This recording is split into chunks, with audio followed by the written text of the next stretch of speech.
Bam. Bet you didn't expect that. Hello. Wow.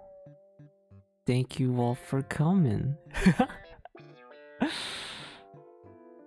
I don't know why I'm even hiding myself. You already know what it looks like.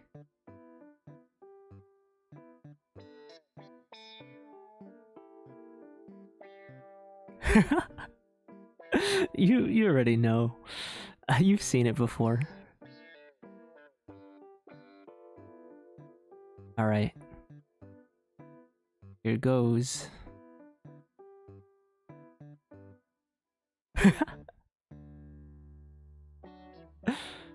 Well, there we go. What do you think? That's me.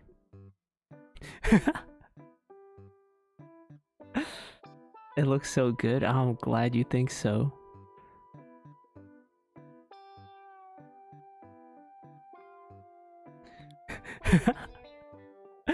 Oh, thank you so much. Oh, and I gotta thank my artist and rigger as well, because they put in so much effort for this, and it's finally here, and I'm so excited, and I got so much to show you guys.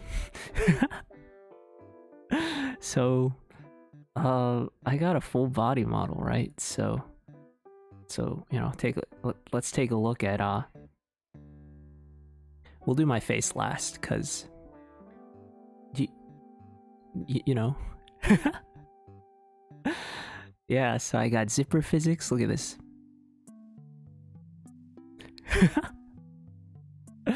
And of course I gotta have all my belts, cause I'm a little belt lover. I don't know what that even means. They all have physics too, and you know, you can see my knees down here. What do you think? Pretty pog knees, right? Poggy knees, if I do say so myself. And I got my shoes down here. Look at these shoes.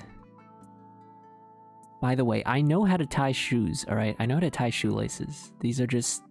It's just more convenient. No feet? Not for free. I mean, what?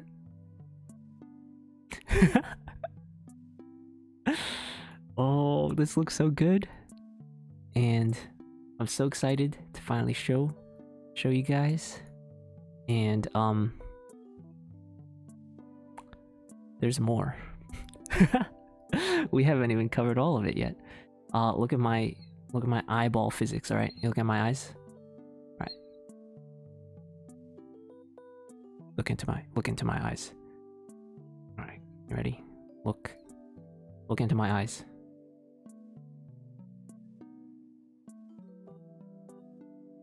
Not that close.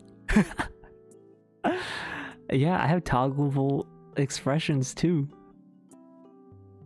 Here, let me show you all of them. But let me show you the ones that I don't need to toggle first. All right. So I got the laughing one, of course, when I laugh. You know, but I also got a shocked one like this. All right, watch.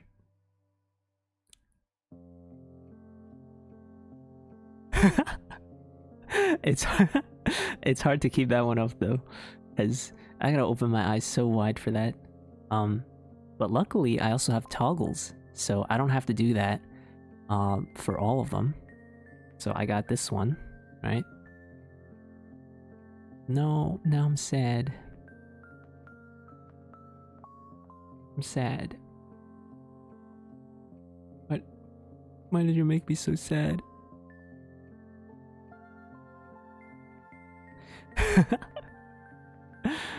And then I also got this one, alright? It's supposed to be mad, but I look a little smug right now. I look smug. What do you think about this? Then I got this one. See? I'm like slightly shocked, you know? You just told me something surprising, but But it's not like that, but it's still like, oh, you know. And then I got this one. Oh, why? What did you just say? I don't want to hear that. I wish I hadn't heard that just now. And then, okay. But wait, there's more. Alright. Now I'm scared. This is for when I do some horror games. I'm just gonna look like this for the whole stream.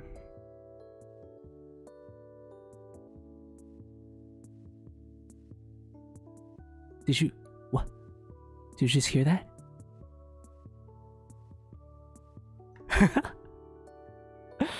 And then, okay, what about this one? Ooh, I'm so glad you all made it today. I'm really excited. I'm really eager. Yeah, that's this face. And of course, I have a blushing one as well.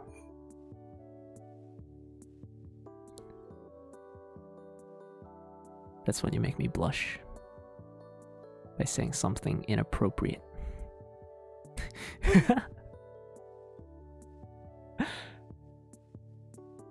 It's a little bit subtle, but it looks... Ooh, it looks so good. And yeah, I've been sitting on this for like a week, and I've just been waiting to show everyone. This entire time. You don't know how hard it was to like stream with my chibi when I knew that this was like an option. Give us the ahegao face. Okay, you know, I do have tongue physics, technically, but my webcam doesn't support that. And I don't have an iPhone yet. And no, listen, it's not for like it's not for an ahegao, okay? But yeah. If I had an iPhone, I would also be able to like puff my cheeks. Right now I'm puffing them, but you can't see anything because the webcam doesn't track that. But I can move my... You can see like when my mouth moves from side to side. Like, let me try to show you.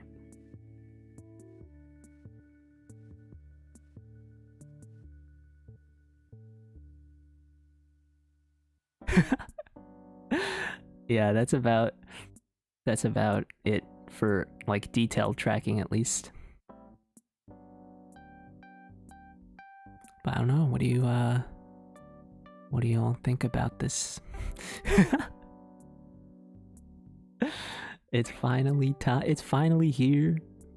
And plus, I have a whole presentation too, because this is usually when, you know, people expose themselves a little bit. Damn, you can see my eyebrows move now.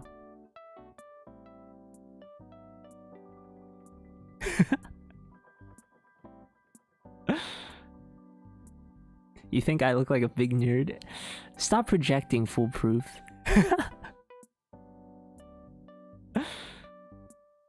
Do I have a sexy look? I don't know, I can try. No, I can't. I'm too wholesome. Which is perfect because I'm a wholesome streamer, so this is the perfect fit.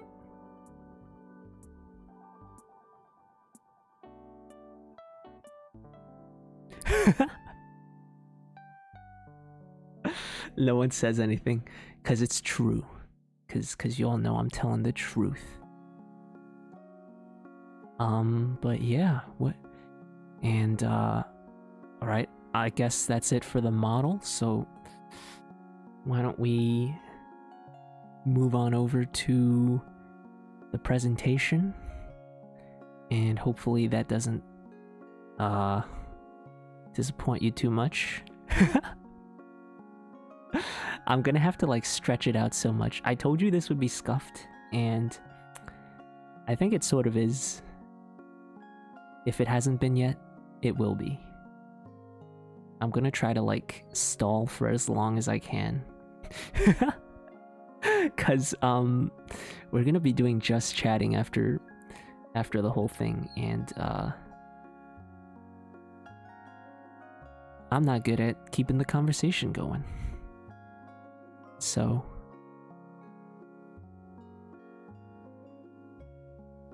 ooh, you gotta go do some furniture assembly? No worries. Thank you so much for dropping by. I really appreciate it. Okay. Let's hide the chat real quick. And I'm gonna move us over to my presentation.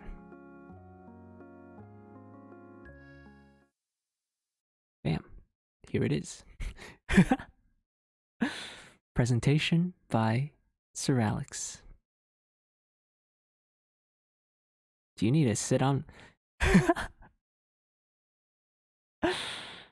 Maybe after. Yeah. All right. Let's get started. Oh yeah, I guess I should talk about my username a little bit. So I'm Sir Alex. I'm a Time Mage VTuber. But you can just call me Alex. I also have 1337 after Sir Alex on my Twitch name because someone apparently took the name already, and I want it to be somewhat unique still, so I decided to go with that. Don't judge me. I think it's, I think it's fine. Explain what, cause I'm an elite gamer, Well, not really, but you'll never know. Okay. Moving on. Bam. More about me. Where do I go? I'll just move myself down here. No, I'll move down there later. So yeah, I am 5'11", or otherwise known as 180 centimeters. If you use measurements that the rest of the world uses. I don't know what centimeters mean or meters. When people tell me that, I'm just like, oh, good for you. I have no reference. I don't know what that means. My birthday, I've been keeping this a secret, but the cat's out of the bag now. September 17th. That's right. I'm a Virgo.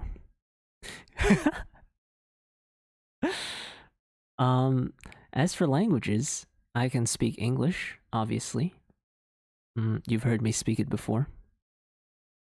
I hope. And I can speak Chinese as well, although not as good as before. I used to be able to speak it a lot better, but I've sort of like lost a lot of that ability. And then I can speak a little bit of Japanese and a little bit of Spanish, both from taking classes in school, back when I used to go to school. So yeah. Those are the languages that I know. I can probably keep like a basic conversation if you wanted to in Japanese or Spanish, but like a full-on conversation, well, that'll be a lot harder for me, basically. And next slide. Oh yeah, here are some of my favorite games. Let me just move over here. So, wow, I just realized this is kind of. Hold on, give me a second, so I can look straight at you. All right, let me look directly at you guys. Look into my eyes. looking straight into your soul right now. So yeah, some of my favorite games are I really like Final Fantasy 14. You know, I originally started that game as like a joke to troll some of my friends cuz they were really into it and I was like, how can you put so many hours into like an MMO? This was before I was into MMOs. Well, that's not exactly true either. Uh, I wasn't into like subscription based MMOs anyways. So I was like, all right, I'll go ahead and make like a little Lalafell. Take one of like the, randomly generated, the game generated names. But then I played it and I'm still playing it. Even though I'm not like super, caught up with Endgame, but I still play it. I get on so my house isn't demolished. You know how the real estate market is in Final Fantasy right now. you gotta join a lottery to get a house. To get a chance at getting a house. And then you still have to pay like millions of gil afterwards.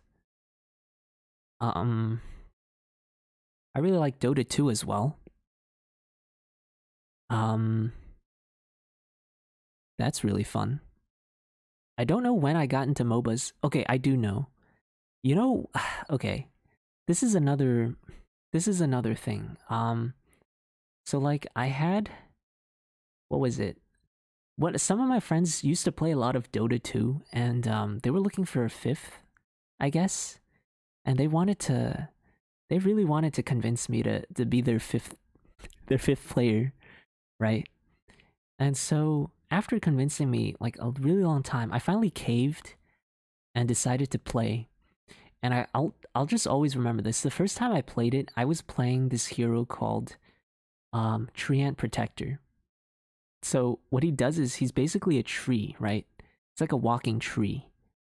And one of his abilities is he can walk through trees, and if he stands inside the trees for like a while, he'll turn invisible, right? And his other thing is he can turn trees into like his eyes and basically like show the team where everyone else is based on where his trees are. So I just went through that entire game walking through like the forest, putting trees down, and I don't think I fought a single person. I just died whenever the enemies found me and like proceeded to massacre me. But here we are now, like a year later, and more than a year later. It's been like 2 years and 2 or 3 years since I first started, and now I'm like the only one calling for Dota 2. They're like sick and tired. They're like, why do you even like this game? Well, you shouldn't have gotten me hooked in the first place. Have I tried Deltarune? I haven't yet, but it's on my list. It's on my list to try, for sure. And yeah, Terraria and Minecraft as well. I think Terraria is like, I've started so many playthroughs of it with some of my friends that it's like a meme now. Where I'll just ask for like, hey, does anyone want to play Terraria? And they'll just be like, oh, F off. Like, what is this, like the 20th time that we're playing through the game? It's so, like, we already know what's going on. We've played through the game like 20 other times with you. But yeah, and Minecraft, it's like similar, but not exactly. But yeah, also similar. I really like playing Minecraft. Just because of like how flexible it is, and also they keep adding updates. Plus, you can get like so many mods and different things on there. And Yasu, thank you so much for the follow. I really appreciate that. Hello. Yeah, World of Warcraft as well is one of my favorite games. Pretty crazy too, this one I got into after I started Final Fantasy 14 already, so I've already gotten my taste of like subscription-based MMOs, MMORPGs. Um, and yeah. Oh, how did I get into this? One of my friends asked me. He's like, I want to like raid in WoW, and we need more people. Like, you should join us, and I'll get you. I'll buy you the Shadowlands expansion if if you play with us. I was like, all right, bet. Like, free expansion. I'm not gonna say no. And I ended up really enjoying it. Horde player, by the way. Genshin Impact, obviously, as well. You've seen me play it before. So I guess that's why I'm saying obviously. But yeah, I really like the characters are so hot. And I love gacha games, I just love pulling out my little credit card and just wasting all my money just on these like fake fictional characters that I'll never be able to hold in real life. But you know what? Take all my money. Take every single cent in my bank account.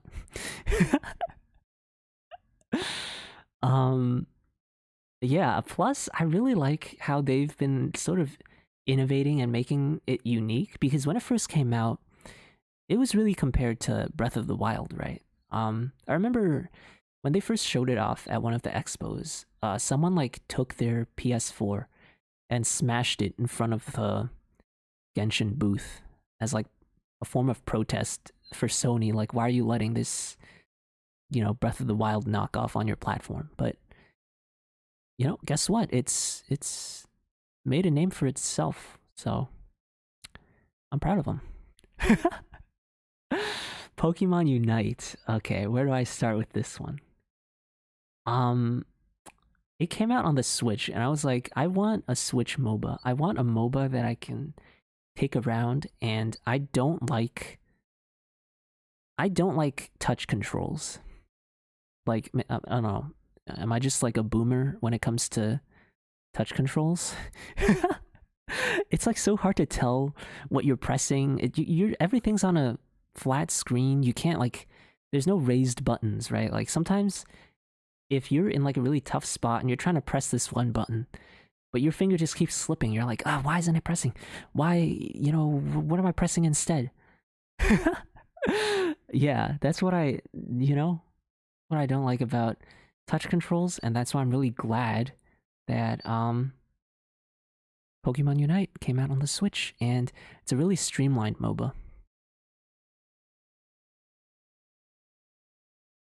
All right. Breath of the Wild.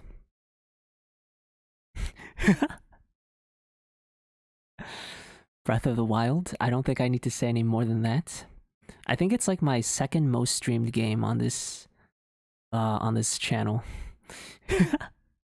It's how I got my start, and it holds a special place in my heart because it's how I met a lot of the first viewers that I had for this channel. So it has like a special place in my heart. It has like a special meaning to me, and it also really helps that the game is really well designed, and it's just great in general. Highly recommend if you haven't played it before. Undertale, great game. Can't believe I slept on this for like, I don't know, when did it come out? But I've been like, it's just been in my library. I haven't touched it this entire time. Cause like, I know it's good, but I've just been like, yeah, but like, I'm trying to wait for the right moment. But guess what? I found the right moment, and it was through streaming. It was also how I met a lot more of you as well. Portal and Portal 2, that's another one. I'd listed a lot of the games that like I started streaming with, and I don't know, they all hold like a special place in my heart. Like they're all fun as well, but it's just like it's really the fond memories for me. Yeah. Earthbound. Now I have this one on my list, but I actually haven't fully finished all the games. But what I will say is that I feel like it was ahead of its time in some ways, and it's really it's really good. It created its own genre basically, and I think I would fit Undertale into that genre. Like it's in the same category. And then Animal Crossing is it's just great. It's like a really relaxing game. I used to have New Leaf on my 3DS. I would just like open it and play it every day. It was almost like I don't know how some people get on gacha games to do their like daily missions, which I also do now. So I don't know. Maybe that's just the type of person. I like to have something sort of routine, some sort of routine that I do every day. Um, but yeah, that's also what I really like playing. It's just like this relaxing daily life thing. You know, everyone in there is nice, and you don't have to worry about anything from like real life for a little bit. And I think that's also where I want to kind of take this stream. To just be somewhere where like I can relax, but like you can also come to relax and not have to worry about whatever real life issues that you're dealing with, even if it's just for like a little bit. All right. Favorite anime. Can you tell, by the way, that I'm trying to like stretch it out for as much time as I can?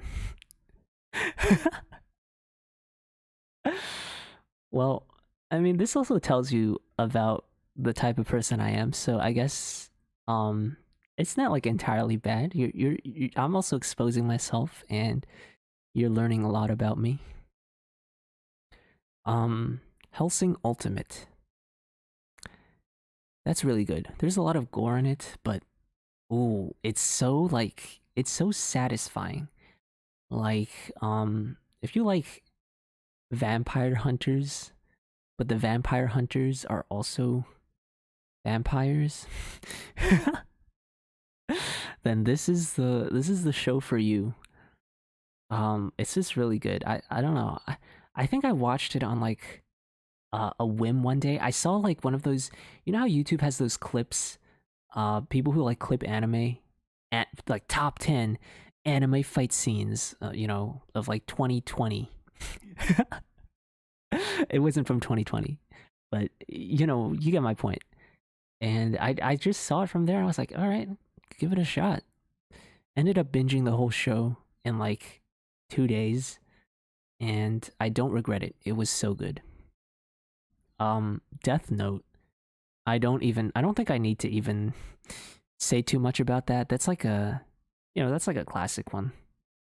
I There's like not that many people who haven't heard of Death Note before. So I don't think I need to go too deep into that one, but I actually read the manga for that first, and then I decided to watch it, and yeah, it was pretty much exactly what I expected. It was great. Um okay, the next two are actually there's some backstory behind it. So, um if you're not in the US, you might not know this, but there's this company called Funimation that like dubs anime. Nowadays it's owned by Sony, and it's like merged together with Crunchyroll, but back in the day it was its own thing. And there used to be like a TV channel. I'm not sure like if it was owned by them or if they were just licensing Funimation stuff, but it was called the Funimation channel. And like every day after school, I would just come back and watch whatever was on. And most of the time, it was Kenichi the Mightiest Disciple or Oran High School Host Club. But because of that, I ended up watching both anime to like completion. And oh, they are so good. I don't know. is it just because like I'm nostalgic for that time in my life? I shouldn't be though. I didn't really enjoy school. They're good. Watch them. Watch them. Haikyuu was my first sports anime that I ever watched. I'm not really into sports. I'm not a sports guy. You know, you turn on the TV, you go to sports, I'm just like, eh. But that was like my first sports anime that and I really enjoyed it like a lot. A lot. I don't know how they managed to make volleyball like that interesting, but to me at least. But they did. And I love them for it. Cause now I can actually watch like real life volleyball and be like, oh wow. This is actually sort of interesting. And don't worry, I'm not the type of person who goes around saying like, "Oh my gosh, that's just like, is that volleyball? That's just like Haikyuu, the anime Haikyuu." I would never. Yuru Camp, really, really relaxing. I used to watch it like, back in college. I would watch it like right before I went to bed. Perfect anime to watch right before you go to sleep. It's like it's really chill. It's really relaxing. There's a lot of like nature shots. Um, it has its funny moments. But it's just like really calm. The music is great and relaxing. Overall, a really good anime. 10 out of 10. Would recommend. I would recommend all of these though, by the way, so. Made in Abyss, took me a while to actually get around to watching it because I was like, what is this kids show? Like it's about a bunch of kids. I don't want to watch that. I'm not a baby, but boy, am I glad that I watched it. That was really good, and they're making more seasons, which is definitely deserved. Can't wait. Tokyo Ghoul. That's sort of like Hellsing Ultimate. I'm starting to see a pattern with some of these. Like, same thing with like Attack on Titan.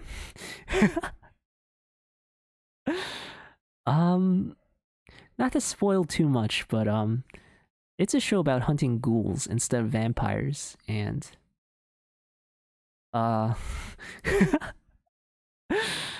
oops, I guess I spoiled it by lumping it together with Attack on Titan. Well, it's okay. If you haven't watched Attack on Titan, you won't know what happens. Sword Art Online. Not a meme. I genuinely enjoyed it. The first season. Elfheim Online. That was sort of like I don't know, like sort of read like a fanfic. It was just played out like a fanfic, and it had some like scenes that could have been from like a hentai video at points. That one was questionable. Alicization, also really good. Mobile Suit Gundam, Iron Blooded Orphans, my first Gundam anime actually. I wasn't really into it before that, but yeah, it brought me into that. Yeah, Alfheim was kind of they made so many weird choices for that one. All right, that's what I. Ooh, I just don't know what they were thinking. Even like plot wise. Oh my god, Aru, thank you so much for the 5 gifted. Are you kidding me? Oh my god. Thank you so much. I really appreciate it so much. Oh my god, I don't I don't even know where to go from here. Oh yeah, Demon Slayer. That's a really good show. Yeah, watch it. I think everyone already knows this. It's already mainstream. It's mainstream for a reason. It's good. Naruto.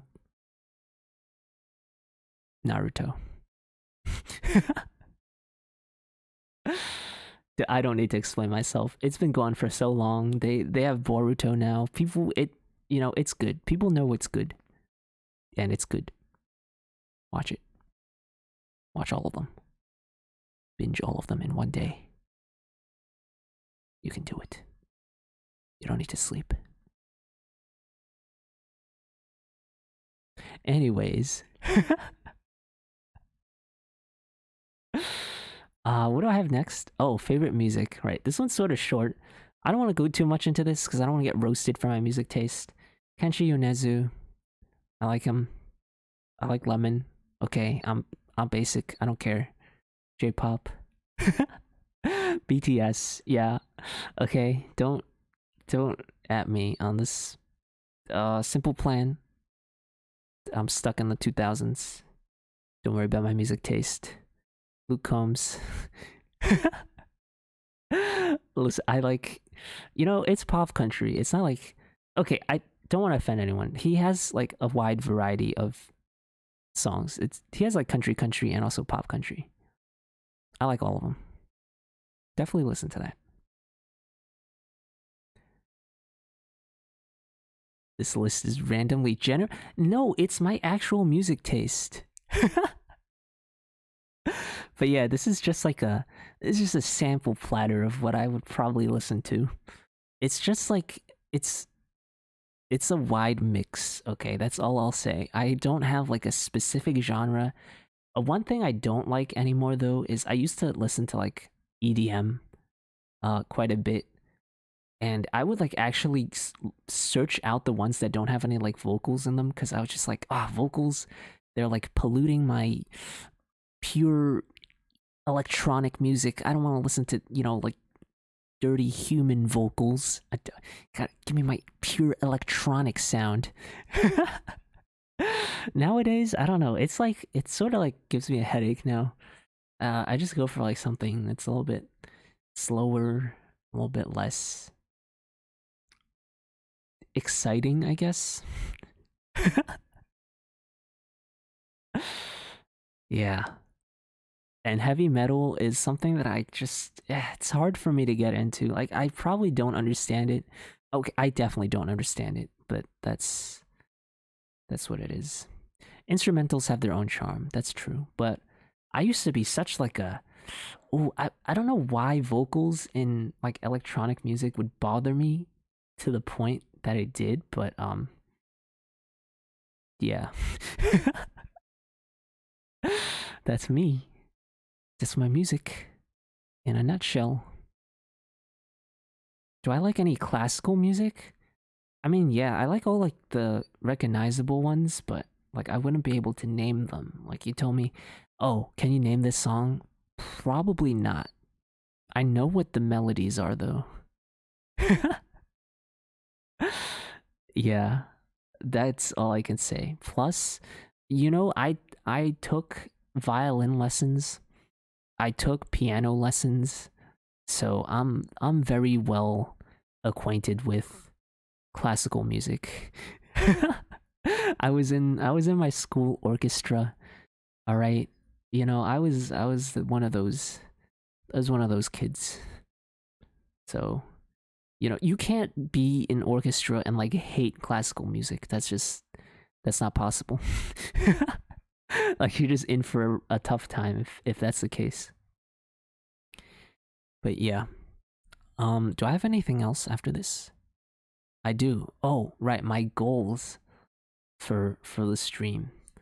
So I said this before, but I want to create like a fun and relaxing environment for people to come to. Something that's not like, really like always focused on drama or like the latest, what's happening and, on the internet or even in the world. I think people have enough to deal with on like a day-to-day basis without me needing to add to that. Plus, I need somewhere where I can also like sort of unwind and like forget about the day.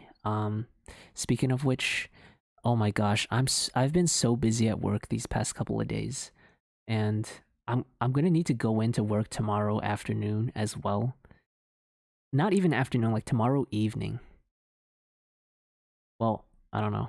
My supervisor told me like 5:30, but I hope he meant the afternoon and not like 5:30 a.m. because you know what? I'm not getting up at 5:30 a.m. on a Saturday. Um, I'm pretty sure he meant p.m. I'm like 90% sure. No one says like 5:30 and means a.m. I want to say. Um, where's my learn Japanese goal?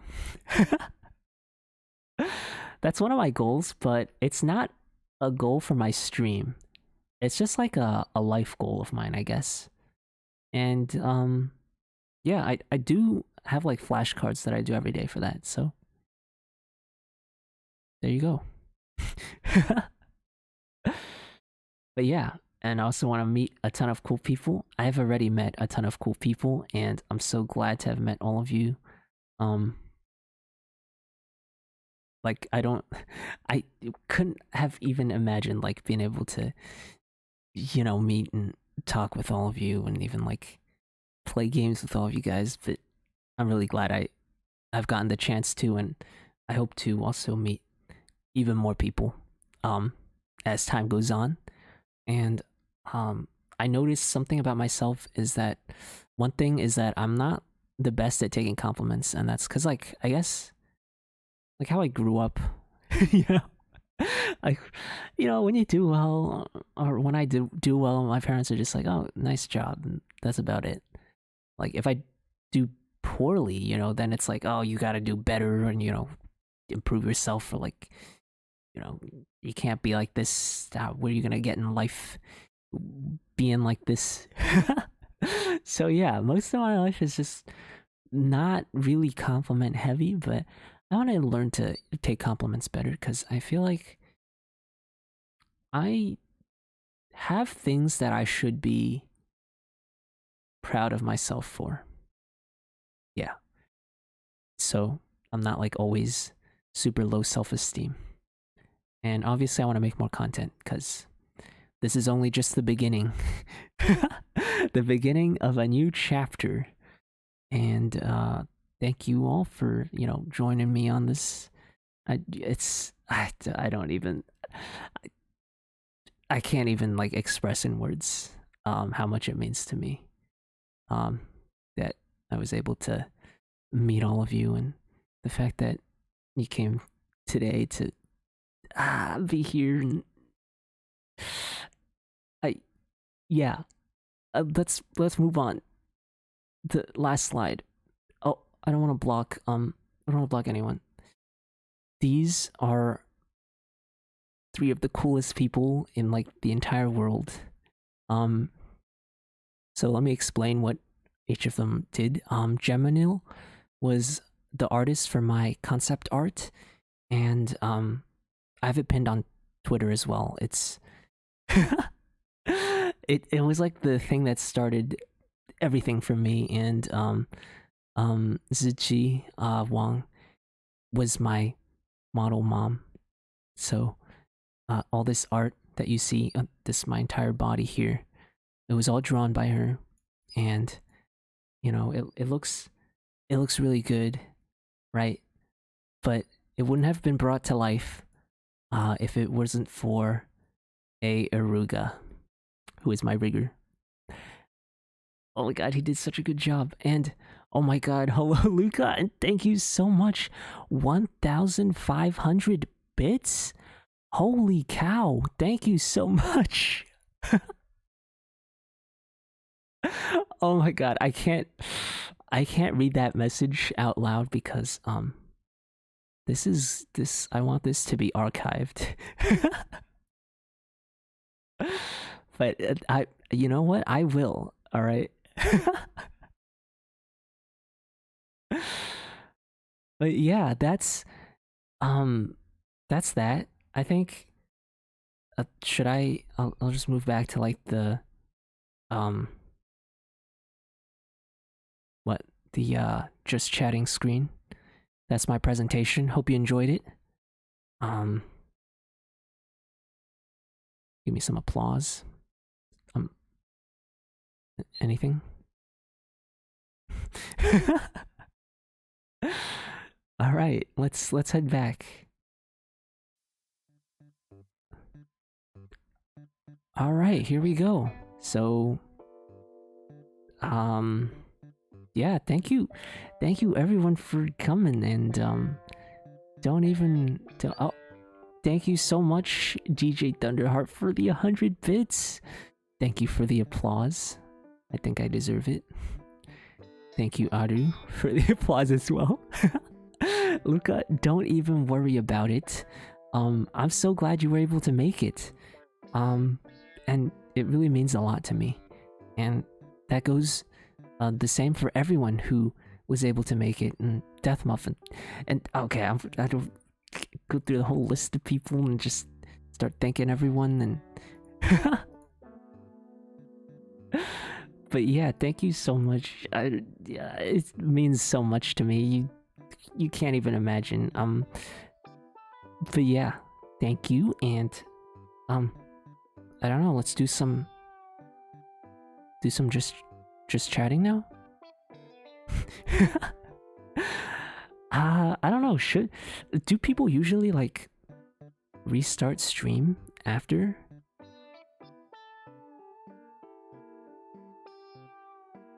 Show the full model again?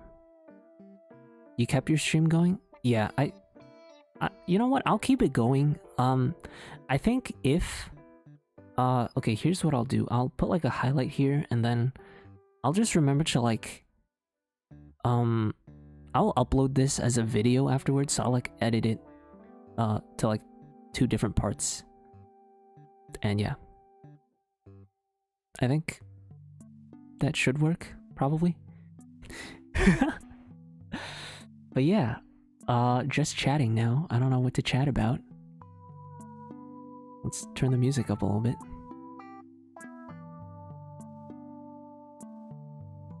I've read your messages, foolproof. I've read everyone's messages. Don't worry. But some like okay, a little bit earlier, I was like not sure if I wanted to if it was like not a good segue into what I was gonna talk about next. I wasn't sure if I should like interrupt myself and respond to it or just keep going. I don't know. I kind of like oh yeah, I should bring the chat back. Oops. Here we go. There we go. I gotta move myself over a little bit as well. But yeah, I wasn't sure. I was just sort of treating it like a school presentation. Well, not exactly. Back in school when I gave presentations, I would have like flashcards and everything. Like index cards with all my notes on them, like what am I gonna say? Yeah, thank you for attending my TED Talk.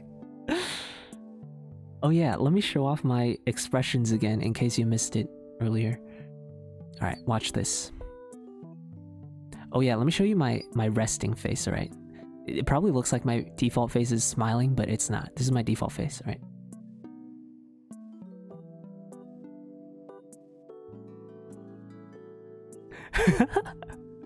I can't keep that up though. I can't help smiling right now. And let's see. I got this one. I got my sad one. Yeah, I got this one. Oh, you made me mad. I'm like raging in Pokemon Unite right now cuz something just happened. And then I got this one. What did you just say? There's no way. Oh my... What? There's that, and then I also have... I got this one. Oh, I wish I hadn't just seen that just now. Oh, I don't know, I wish I hadn't... I want to forget about that, like, right away. Oops. And this one's like, I'm scared, like, guys, I just heard someone, like, knocking on my back window.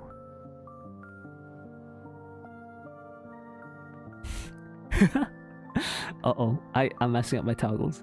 And then, okay, and then I got this one.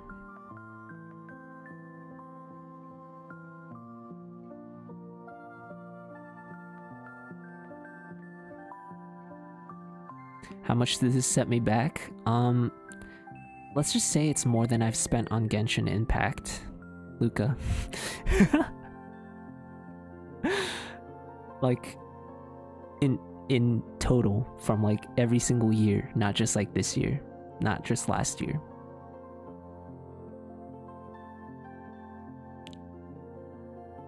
Surprise! And then I got this one. I'm blushing. Oh, you're making me blush. What? Oh, what the? What the? What? No, I'm not. Yeah, I don't know. I can do multiple at the same time. Yes. Wait, hold on. I gotta do this. What did someone said something before? Can I? Angie plus blush. Right, that's what you said. All right. Oh, here's my blush.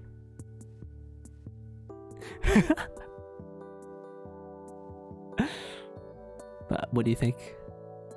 Is this what you expected? Let me look straight at the camera for you.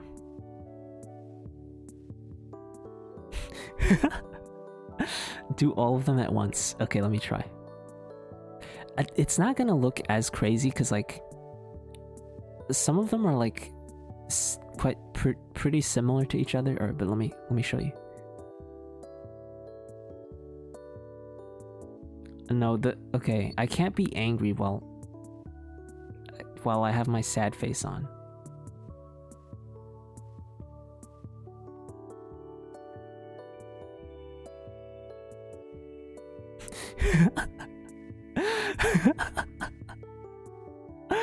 Oh my god.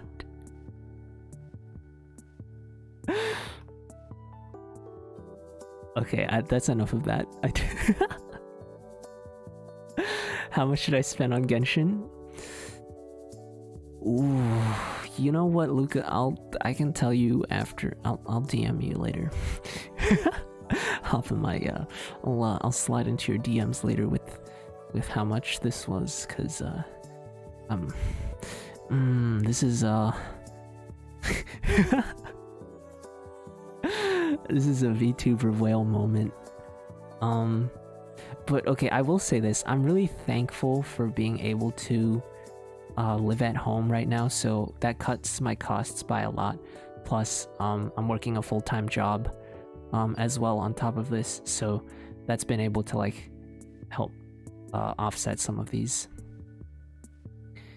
Because my I work as a software developer as like my main job, and I really like my like work life. I don't like my work life balance sometimes because, like I said, it's busy and I have to go to work like tomorrow evening at like 5 something, which kind of annoying on a Saturday, but I get it. It's important. I want to be there. Hello, Momo. You have a model maker in mind. Their starting price is what? How many yen is that? 1, 2, 3, 4, 5, 6. 100,000 yen. So that's like, it's like 900 something or 800 something. Yeah, I think if you want to go for it, you should do. Okay, the best time obviously was back when like the dollar was like really strong against the yen like a few months back. But it's still pretty strong against the yen right now, so it's still a good time. I work for the NSA. No, I don't. Okay, speaking of this, don't tell them. I mean, I don't know if they're probably not like checking Twitch for this. I applied for the NSA before, and I actually got accepted. But the reason I declined to actually like continue there was because they needed me to like work in person, and I would have to move to like, I don't know where they wanted me to move again, like Maryland or something. NSA like like hacking into stuff for the government. Anyways, that's not what I would have been doing, because I was like, you know, I'm a low baby programmer. Like, what do I know? They're not gonna, you know, if they have me doing all that stuff, I guarantee all their systems are gonna be like malfunctioning by like the next day. Not even like the end of the week, like probably like at the end of the day after I'm done with it. Do you want to do a Model 2 but you're so scared of the cost? Yeah, I think that's like the biggest barrier for models, is it does cost quite a bit, but I don't know. I think also go with your heart, because if you think you can sort of eat the costs a little bit and like you really want one, you've made up your mind about like your artist or your rigger or whatever, like go for it, because I don't know, this makes me just really happy. But I mean, again, at the end of the day, it is up to you. And that face winning 50-50 but realizing what happened to my credit card balance, yeah, like all my expressions at the same time. You're so glad you can draw your own model. That's a really, oh my god, like I think artists are some of the most talented people, and this is also why I'm really like opposed to people sort of generating AI art and like passing it off as like quote unquote art, because I feel like it devalues artists' hard work in some way. Because like at the end of the day, okay, I mean, I don't, it's one of my chat rules to not get into anything too controversial, and it's like something controversial, but what I'll say is this, okay, if you use an AI to generate your art, you can't say that you're an AI artist because you didn't create the art, okay? You commissioned the art and the AI was the quote-unquote artist in this case, okay? And so you're just like a commissioner, but not even a great commissioner, because you commissioned a machine, because apparently you didn't think it was worth it to commission a real person. I don't know, but there's a lot that goes behind that. Koibox, thank you so much for gifting 5 subs. Thank you so much. Koibox, thank you so much. So much. Thank you. And I don't know, if you got a sub, be sure to thank Aru and Koibox for being so generous. And also thank you again for just being here and supporting me on my debut. I really appreciate it, and yeah.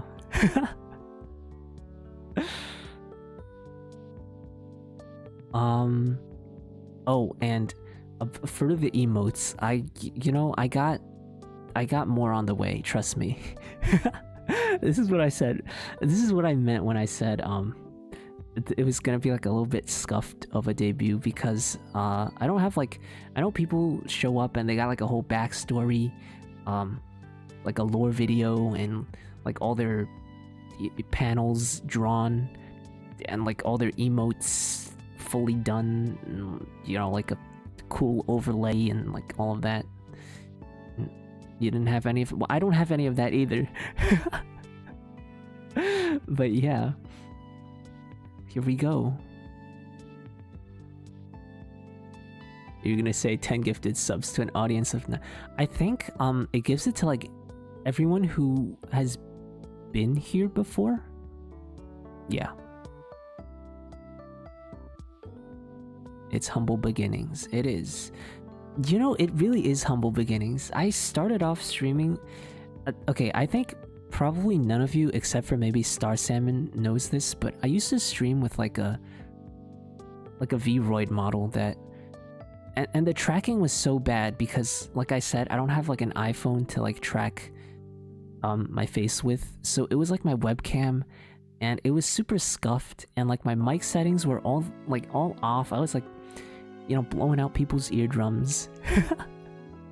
I was like, and I was like covering up half the screen, and I didn't really talk that much either because I was like scared, and you know.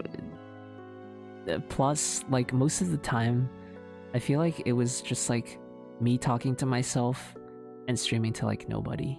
And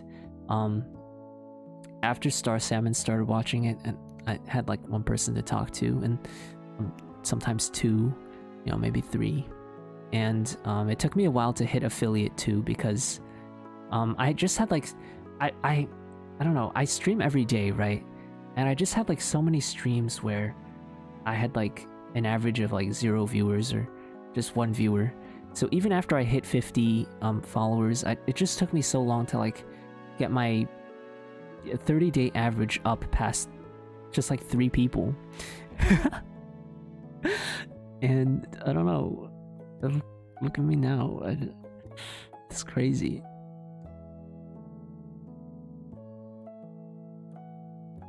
Yeah, it took me a while to like build up confidence, and I was also scared of like rating people in the beginning, and also even just like chatting in other people's chats, because I don't know, I'm like I have some social anxiety. Like if I'm in like a party and there's a lot of people who I don't know, I won't be the one who like walks up and strikes up a conversation. I'll just be like the one like in the corner on my phone.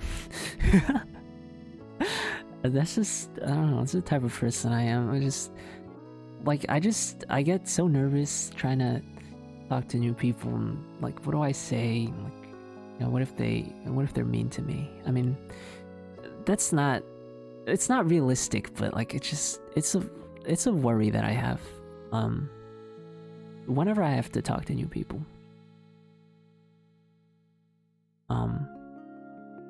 Yeah, and I remember I met Foolproof back when I was doing a escape room stream one night, and then Hikaru raided me with like 150 people, and I was like, what in the world? Like, I don't even know how to respond to that. And I ended up meeting Foolproof, and it's that, like, I'm glad I was able to meet you. I was glad I was able to meet all of you, because you all make my stream more fun and like a better place for me. Well, I don't want to make it too like sappy. Okay, let's just move on. I'm not a sappy person. Okay, moving on.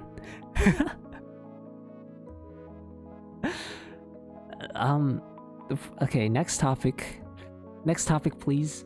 What? Huh? Someone say? We love you. I love all of you. I love you guys too, man. Thank you again for being here for me.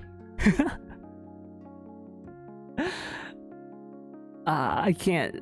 Just move on. All right, you know what? We can talk about work. We talk about work lately. I'd rather talk about my work. I can't. I just can't. Okay, so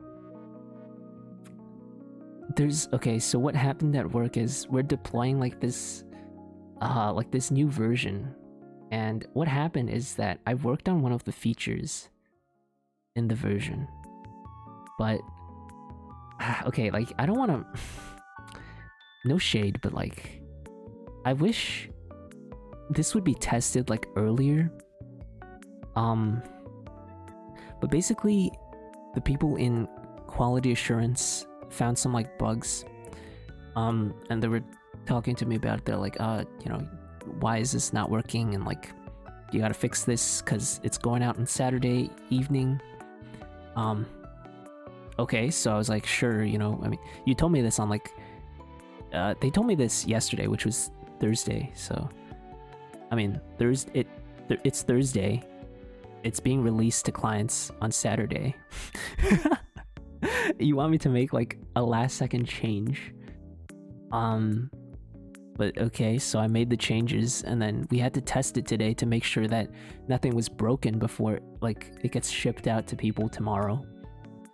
And then my supervisor was like, "Oh, can you just get on tomorrow to check after it gets deployed to make sure that you know, like you're on standby in case something's broken."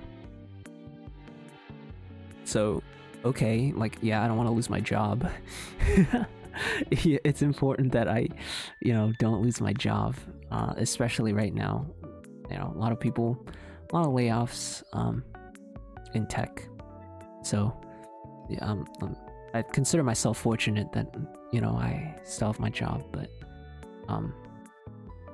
you know, if you ask me to go in one afternoon or one evening over the weekend, sure, that's fine. Like, I'll gladly do it. But yeah, I don't know. I wish this was pointed out to me earlier, and then I wouldn't have had to worry about it, because it's stressful. And, oh, and by the way, if, I might be late to stream tomorrow because of that. So, like, if something actually happens and I end up having to work tomorrow evening, I might have to start stream later. So yeah, just putting that out there in case,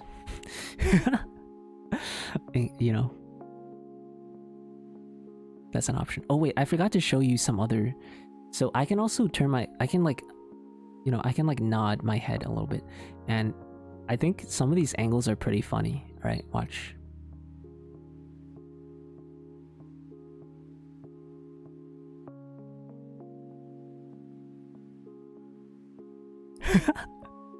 My face looks so squished when I tilt my head up, and then when I tilt my head down, I look kind of cuter. Right, let me show you.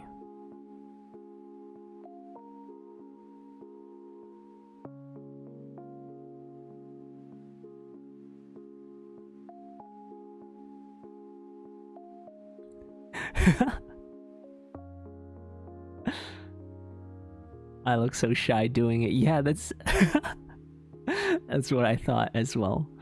Smug Alex head angle. Okay, let me try this.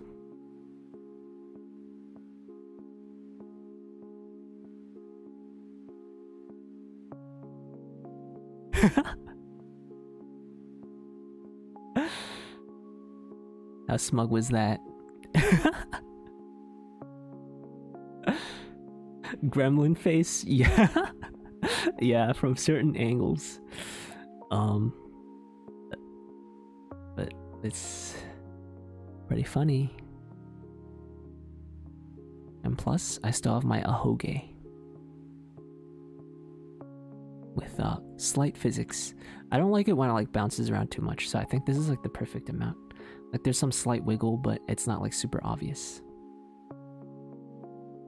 Do I have a back? On my reference sheet I do.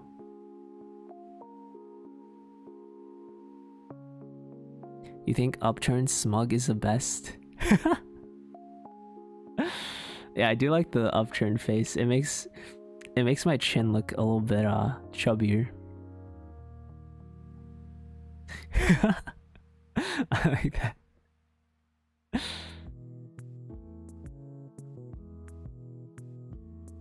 I look like a cute little mascot.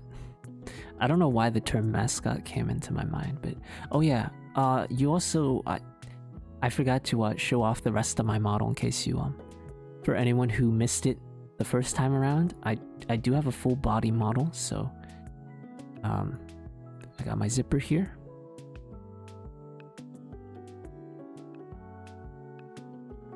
You know, just showing you that it has a little bit of physics.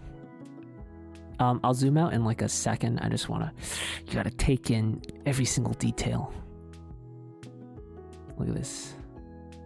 Look at my jacket. Look at the belts coming off of my jacket.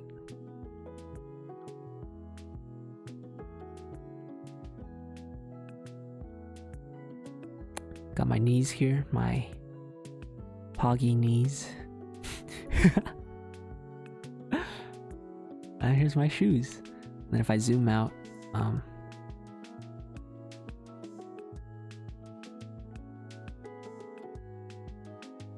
what do you think?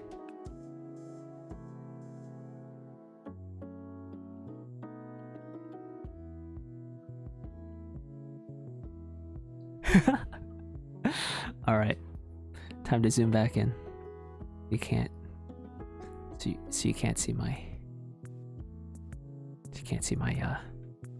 bottom half anymore. But it's still there, it exists. Because I'm a whale.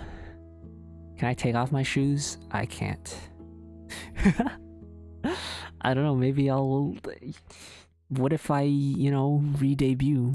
That's an option with updated model. That's an option.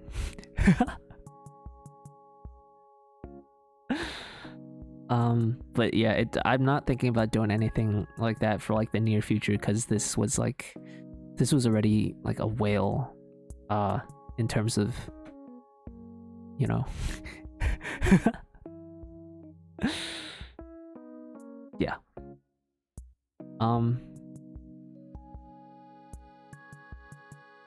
I don't know. What else have you got for me? How heavy of topics can we get into today? Nothing too heavy. I don't want to like talk about death or close. Yeah, we're not talking about that. Murder? I don't. That sounds like it's gonna be controversial. I look amazing. Thank you so much, Addie. You don't think so? Well, alright, lay it on me. I'll tell you. Let's talk about punch. What kind of punch? Fruit punch? Getting punched? What kind of punch are we talking about?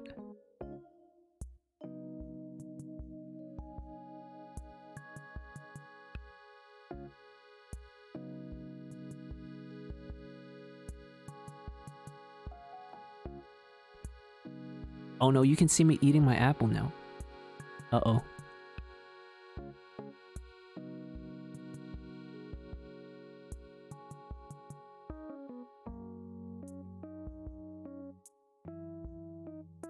When I'm a chibi, you don't really notice this. Because I have my mic set so that, like, you shouldn't be able to hear most of it, but... Oh, but now you can see me. Oh. Uh-oh.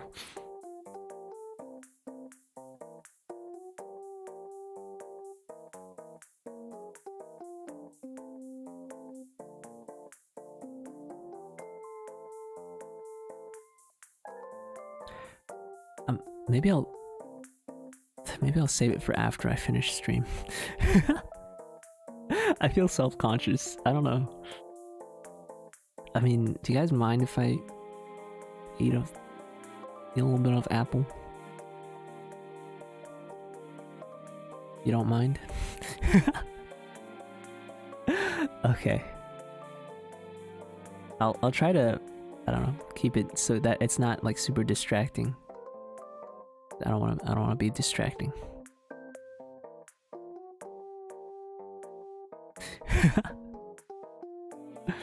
That would be the worst. Good choice of VGM. Yeah, oh. I just recently got the whole this music is by Stream Cafe, and I got the whole album.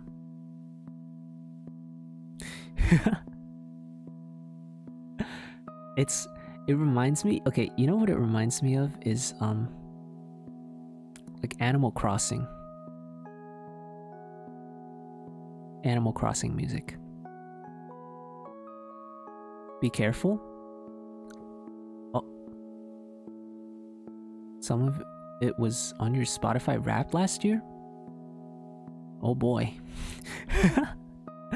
It's alright, it's quiet enough that it shouldn't be a problem, right? Uh-oh.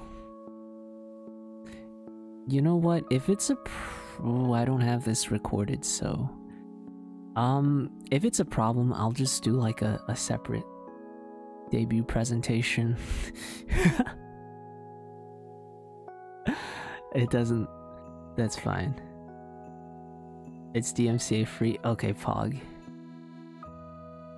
I just don't want Twitch to like mute part of this. That's why I went for like the like safe music. Because normally I would on OBS for Twitch you can like split the audio tracks, and you can have it so that some of like the audio doesn't end up in your VOD, so that way Twitch won't like mute anything, or you won't get like strikes against you. So that's what I usually do, but like I don't want to take any chances with this. It's too important.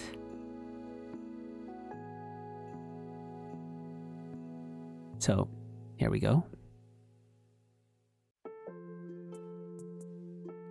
What is a topic that I know a lot about?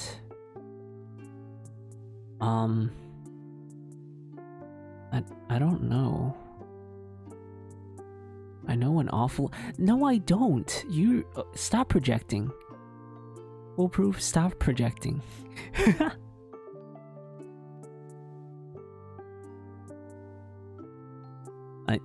I know you guys are probably into it, because you asked me if my model had like that as a toggle.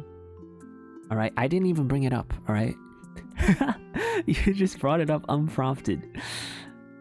Anime? Okay. I know a lot about code. No, I know a decent amount about code. I can talk about some like my college experiences if you want to hear about that. I don't know if that's like boring or not though. I don't know. What do you want to hear about? Well, I can talk about this, right? So, when I first got into college, we had these like... freshmen had these like different themed like living communities, right? So, each of the like the themed communities had like a sort of like a project that they would do. So they would have to do that on top of like their regular coursework. But the thing is, right, okay, let me start at the beginning. You get to match with your like roommate like through an online questionnaire, and then you like message them and be like, hey, you know, want to be roommates?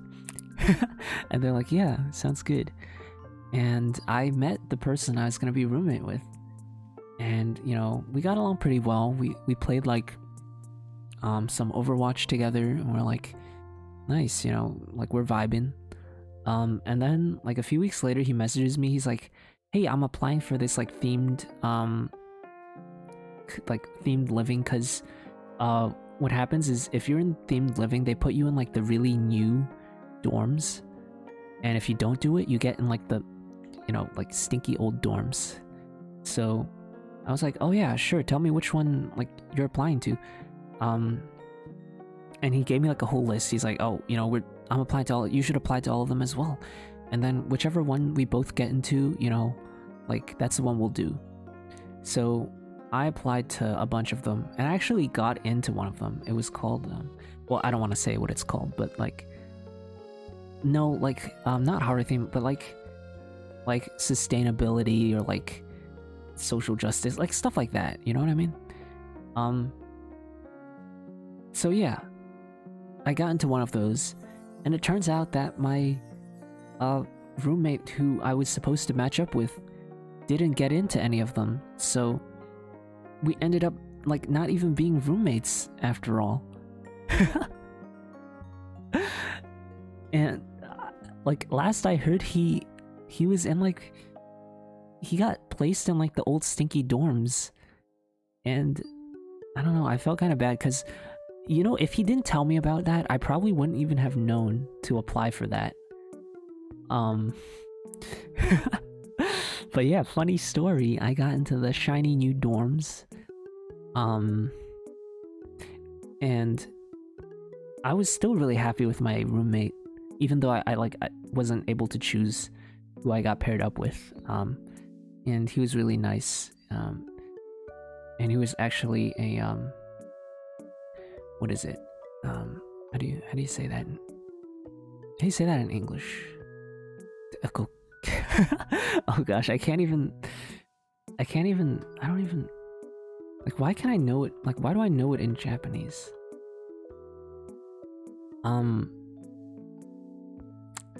International student. Yeah, that's what it's called. He was an international student as well, and we got along pretty well. I actually decided to room with him again sophomore year, even though we didn't have to. Cause we got along pretty well, and we would go out for like lunch or dinner pretty often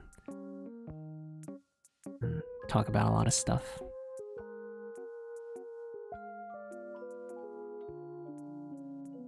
You had the shiny new dorms at your uni first year too? Nice!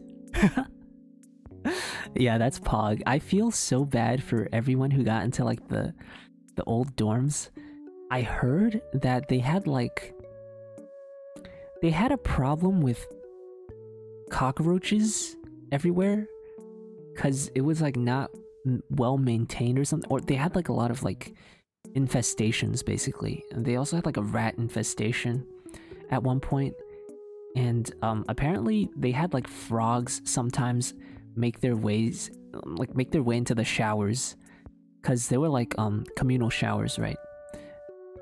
That's gross. Like, the last thing I want to see when I'm taking a shower is like a cockroach or a frog or a rat. I just make it clean, just like a clean shower with nothing in it. That's what I want.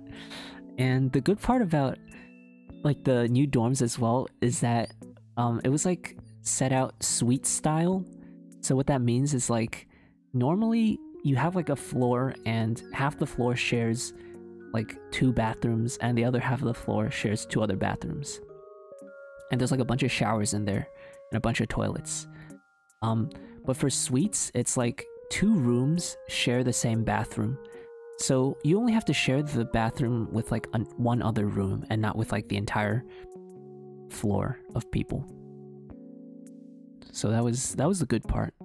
And I think it was a really good introduction to like college life, because if you asked me to start off with like a communal shower, I don't know if I would have been able to. Well, I probably would have been able to do it because I attended like summer programs before where it was sort of like that. And there's a chance that you end up bringing one of them home with you. Yeah, that's gross. Like, they can lay eggs on your luggage and you probably wouldn't even know, and you bring it home and, surprise, you got a ton of cockroaches home with you.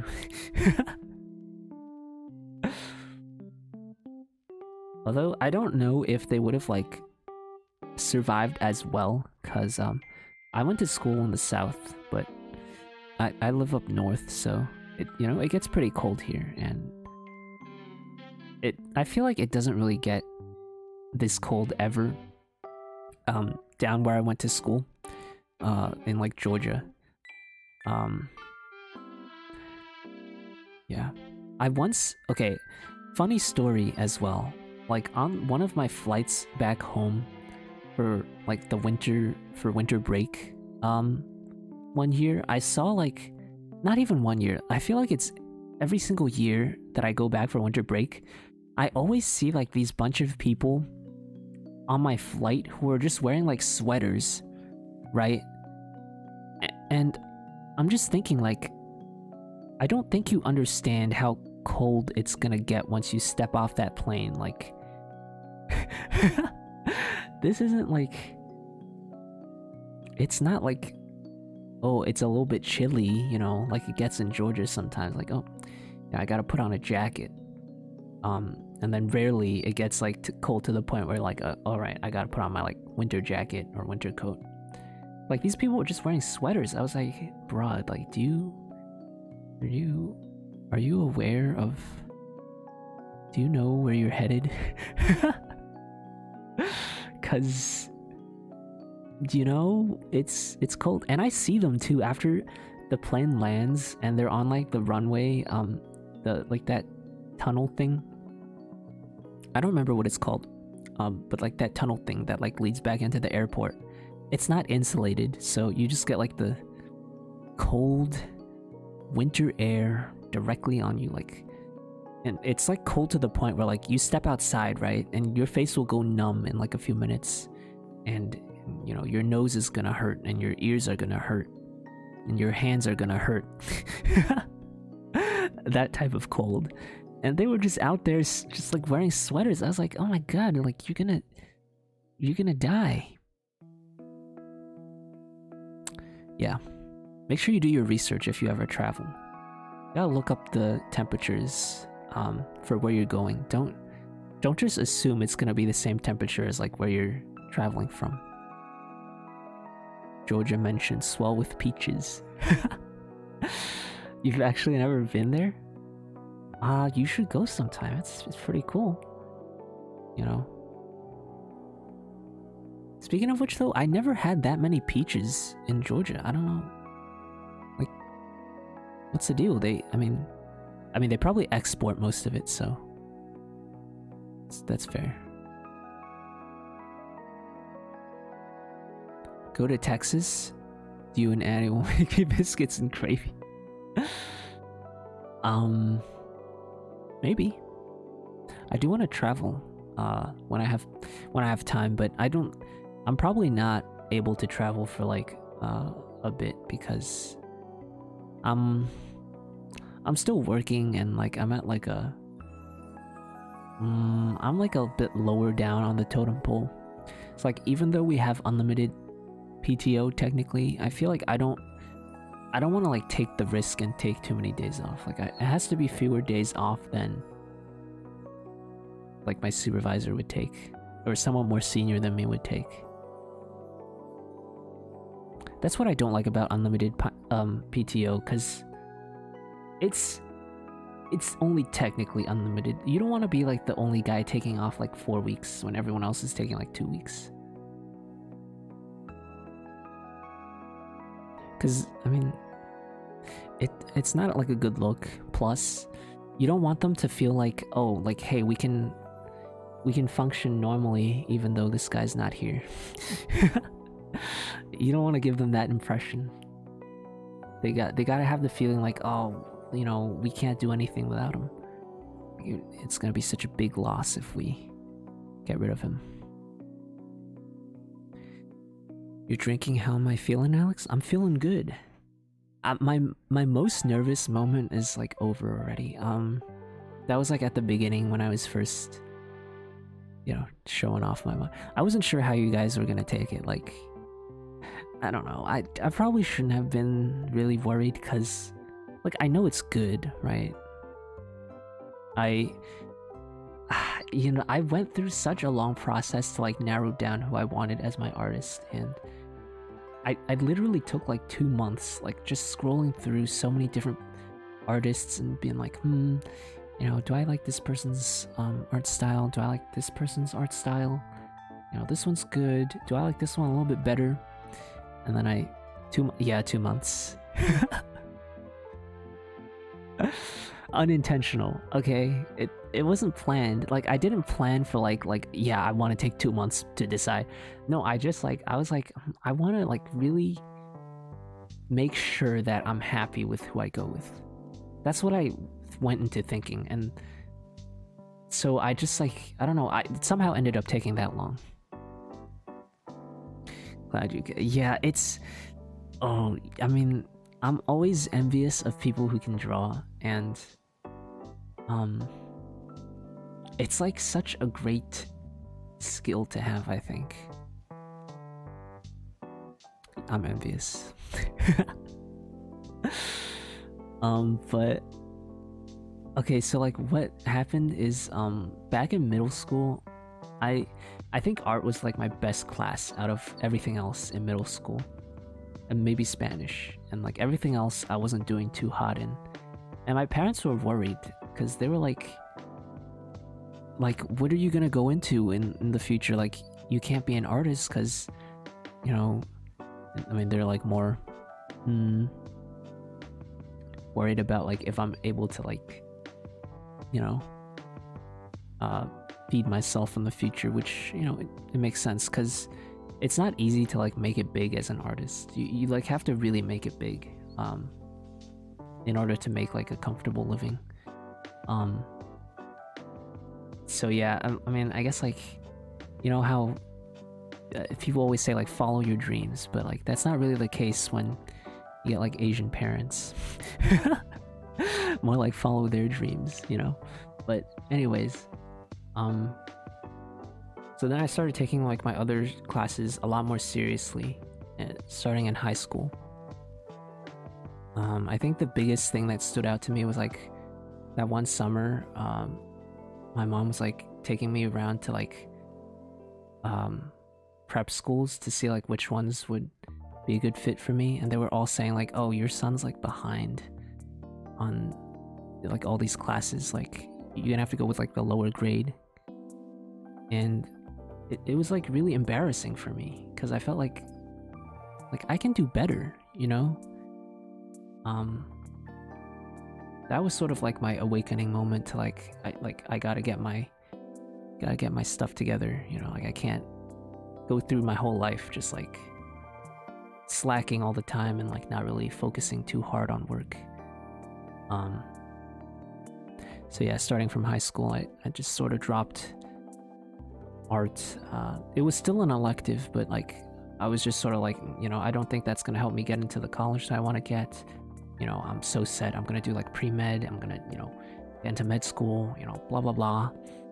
And then, you know, it didn't really happen the way I thought, but I'm still happy with my career choice. I think like I wouldn't change it for anything because I think like programming is one of the few things that I can do, and once I really get into it, I can like lose track of time and like forget everything else and just like keep working on it, and then like come out like a few hours later and be like, huh, wait a second, it's been like a few hours. You know, but like I've never felt that with anything else.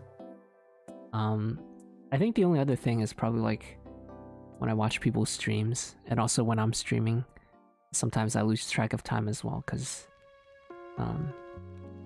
it is fun for me, even though it, you know, it does take quite a bit of effort to do this every night.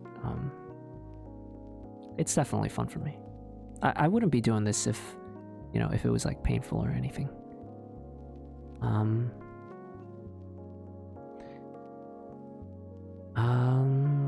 What did you say, Foolproof? The VTube community is like 99% Asian. It's not entirely true, but I think it started off because VTubing started off in Japan, right? Because it's sort of like, I guess there's more of like a stigma with, it's not a stigma, it's more like commonly accepted to like hide your face, even if you're a famous content creator there. And I mean, a lot of the first VTubing companies were based out of Japan. Like, what are they called? Like Hololive? Is that what they're called? Cover Corporation, that's what they're called. And then Niji Sanji. Those are like the two biggest VTubing companies, and they both started in Japan. And a lot of the popular VTubers are also from Japan. So I think it makes sense that a lot of VTubers might be Asian, because that's just like where it started off and how it's heading. But I think it's, you know, it's like any other, I don't know, medium. Like there's no restrictions on like what race you can be. When it's not like, oh, you gotta be this Gotta be this race in order to VTube, right? So I don't really I think it's just because it started there, created this sort of like bias. I don't know if it's called like a bias, but like it's just more heavily proportioned for there because their markets are like more mature for this type of content, so of course there's gonna be like more content creators for that market as well. Yeah. What messages did I miss during my whole life story rant? I should do a stream with I don't think that's happening. Just not in the near future, at least. You hope to get better at programming by making some visual novels? That's a great way to learn programming, actually, is by doing something that really interests you, and like just do it as like a passion project, or even on the side like a hobby, because you don't learn as much from just like sitting there and taking notes as you do from like actually working on things and making mistakes, or at least I don't.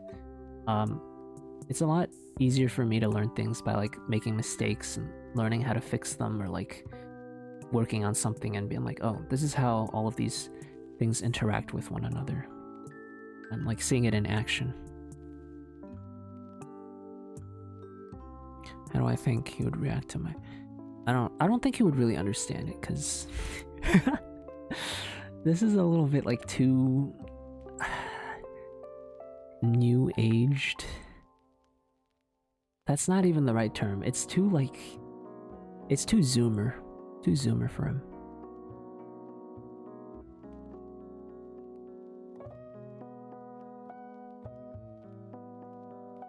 You need something in person, but you don't know if you have the nerve to try college again. Like I say, just like take things at your own pace. There's even like people who graduate, because like for me, when I graduated, I had no idea what I wanted to do in life. Like, you go through college, you learn all this stuff, but like they don't teach you what, like, how to live your life, you know? Like, because I think like when you go through school, you don't really think about it that much, right? You just go through school thinking like, all right, next year it's gonna be like, you know, 10th grade or 11th grade or 12th grade, or it's freshman in college, sophomore year, you know. You just keep going like that, and you don't really think about what comes after, because it's sort of like unknown. Like, how do you think about it? I think even after going to college, it's not like they told me like, oh, you're really good at this, so this is what you should do. You know, I didn't know that. Hey Miano, thank you so much for the raid. Welcome in, raiders. I'm just talking about my life story right now, about when I went to college. Let me give you a shout out. Thank you so much for the raid. I gotta shout you out real quick.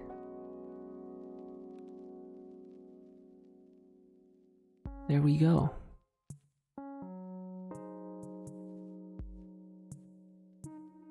Thanks for the follow. No worries. I saw your saw some of your streams, and I was like, all right, gotta follow. Your model design looks really cute, so I can't say no. Yeah, and if you haven't followed Hey Miano before, you know, definitely check them out, because they're a little bit of a cutie as well. What programming languages do I know? So most of my classes were in Java. I did also take database management, which that's in SQL. It's not really a programming language though. It's more of like it's not a programming, it's like a SQL. It stands for structured query language, so it's for like querying data from databases. And I also did some Python as well, but you know, in college I used so much Python, right? Because I thought like, oh, this is so easy. But then after I got my job, I've only been using Java, and now when I look at Python, I'm like, Like, what kind of alien wrote this programming language? Because it's like so. It's just like so. It's structured in such like a weird way.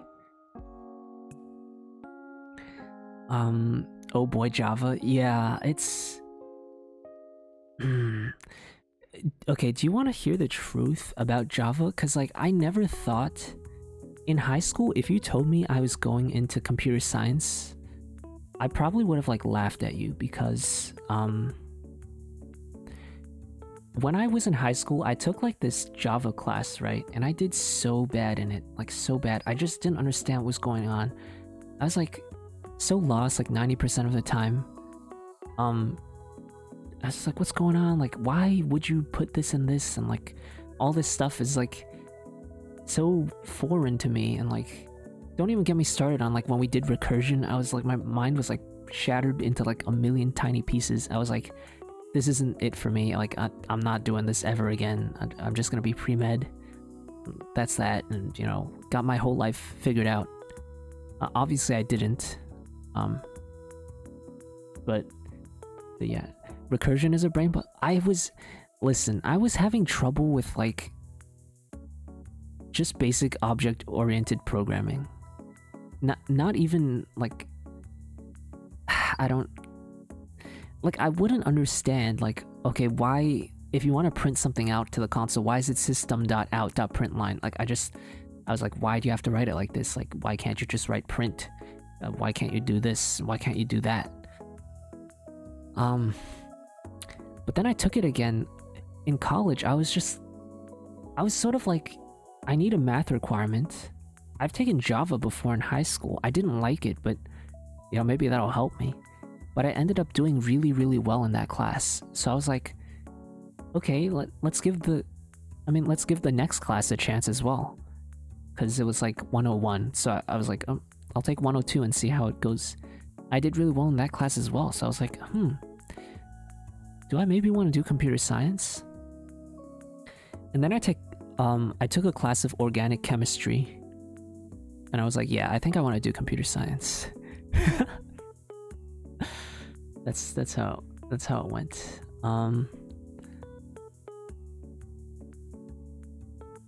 So yeah.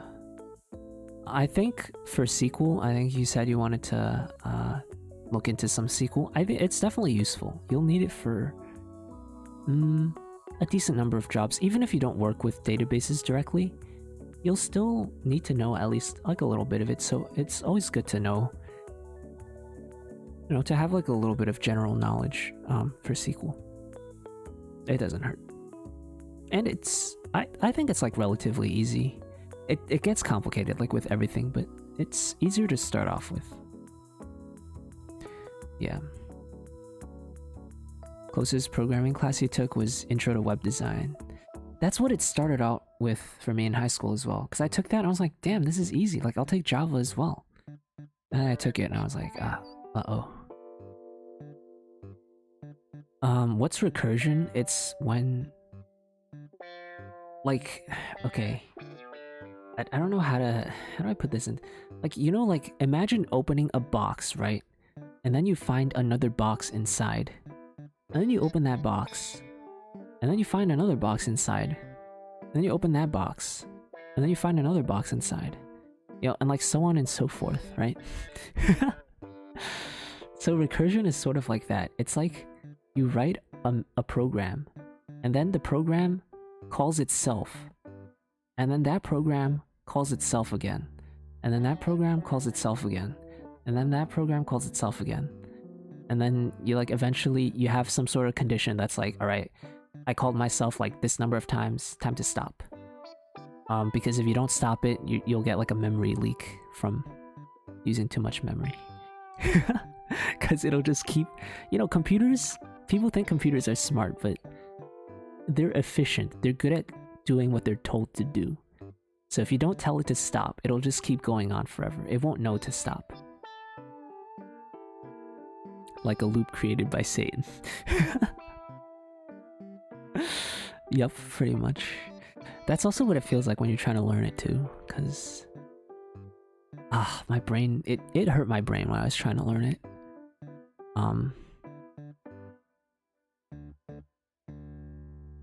Seeing your buds libraries for a game they made your head hurt. It was in C. I can't even, like, C is, I can understand some, like, okay, like, how do I explain? Like, I can understand when I read stuff in different programming languages, but if you told me to write it, I wouldn't be able to. That's it. Oh, and plus, for my degree, I had to learn assembly. That was really painful. If you don't know what that is, it's like a really low language, a low-level programming language that people used to write stuff in. And we started off the class like learning about the different components of a computer, like, oh, a display, a CPU, a RAM, no, like like RAM, you know, stuff like that. And then we moved into just straight up assembly, and it was so hellish. Our professor was one of those like old school professors who was like, I used to like write a lot, you know, harder code by hand, and you know, blah blah blah, so you know, it helps if you write it down. So what happened is, during all the tests, every single exam we had, we would have to write assembly, like actual programs in assembly, but using like pen and paper.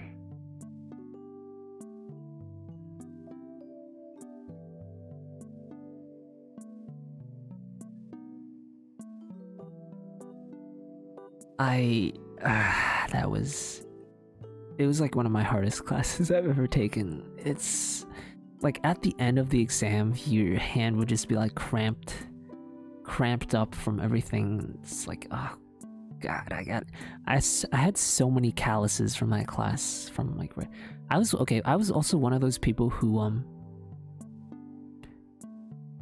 I believed in like the thing where if you handwrite stuff, you'll like remember it better, right? Because people always say that, and I believed in it. So I would write down all my notes. And you know, handwriting your notes for computer science is I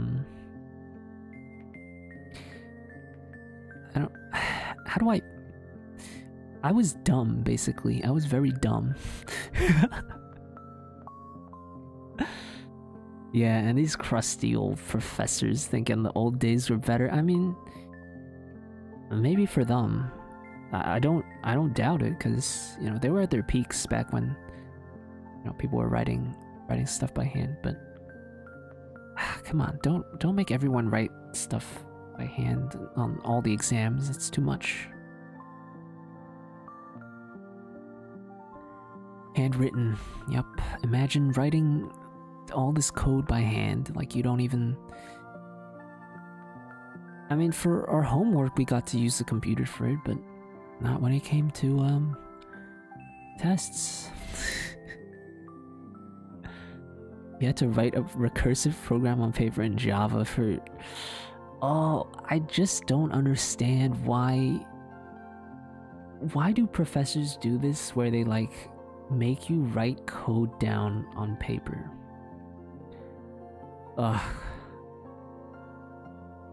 Anyways, assembly. It's like so bad, cause you have to like, you gotta be like, okay, take this thing out of memory. Like, I want to store this number in memory. Okay, now I want to store this other number in memory. Okay, now I want to take these two numbers out and add them together. Like, usually when in most modern programming languages, you can just do like x equals 5, right? And y equals 5, and then just x plus y. You can't do that when you're doing assembly. You gotta, don't even think about it. You literally memorize that code verbatim and practice. Tell me about it. I remember doing stuff like that. I would like look up all the algorithms I think I would be tested on. Data structures and algorithms. Remember that class? I don't know if you had to take it. It was a requirement for me, but Oh my god, I just like memorizing all these different algorithms, all these different data structures. I haven't had to use like 90% of those algorithms in work because it's like nobody at work expects you to write a tree and like, oh, write a tree, okay, now balance it and now store everything in this tree. Like, you just store stuff in a database. Like, why would you? But anyways, now I see your college dilemma. Yeah, I think it's really like a dilemma because you have to wonder. It's a time commitment. It's definitely a time commitment. Like even if you do it like part-time, you still gotta put in a lot of time just like studying and like doing assignments, doing projects, and all sorts of stuff like that. So it's not easy. It's you gotta like decide that like, yeah, I want to do this, or you know, but it's hard to decide at the same time. I don't know. I'm not good at giving advice. Getting a degree in CS means you get a degree in math. Yeah, it counts as a math degree. I double majored in biology and computer science, and I gotta tell you, that stuff was not fun. Like, imagine you just spend all morning in like these boring lectures for like how to optimize your code, and then in the afternoon you gotta spend it in a lab like, oh my god, like growing bacteria and like, what was I don't know, what was I even doing for that? Is my hair gray by any chance? It's not, thankfully. But I don't know. Honestly, I got through like the last 2 years of college by some miracle. Like I was hanging on by a thread. My schedule was like packed full. I was running back and forth across campus because, you know, they decided, hey, we're gonna put math on this side of campus. We're gonna put chemistry on the same side, but biology, you other side of campus. It's like, what? Like, why does chemistry get special treatment? That's not fair. I was hanging on by the single hair. Yeah, you see my hoge, my little hair sticking up. That's the single thread I was hanging on by. Luckily, it was a thick thread. Yeah, the end of college, it's never. I don't know. I mean, if you plan it well, it can be fun because like you'll just free up your schedule and be like, I got like nothing going on now. But I'm bad at planning. I didn't know I wanted to double major until like 2 years in. And yeah, double major. Ahegao. No, you mean ahoge.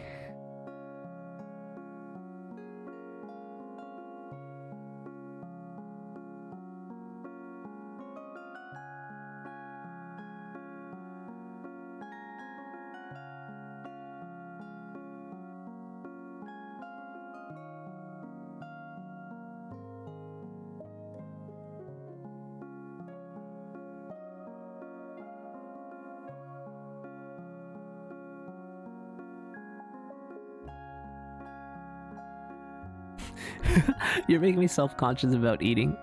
Oh my god, I don't want this. What if I just cover my mouth?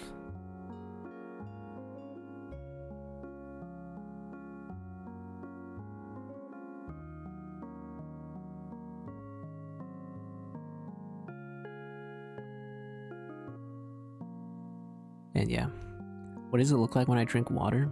You probably can't see because my mouth is covered, right? Let me try.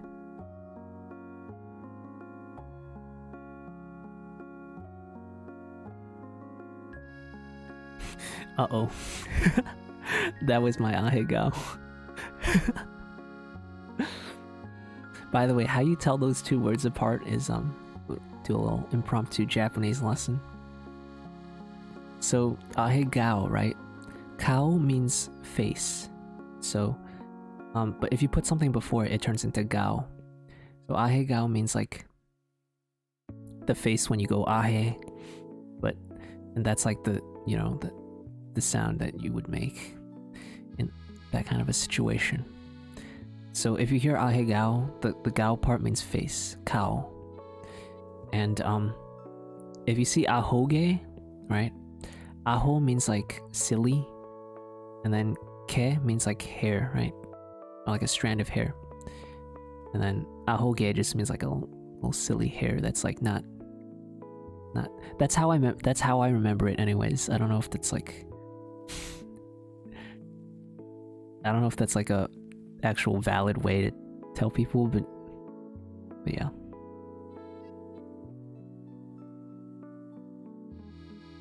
In what situation?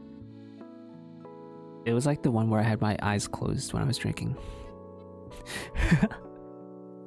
That's what I was talking about.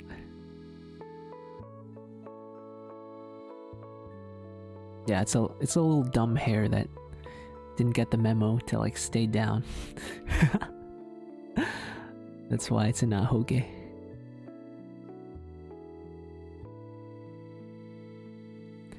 What are we gonna do for an hour?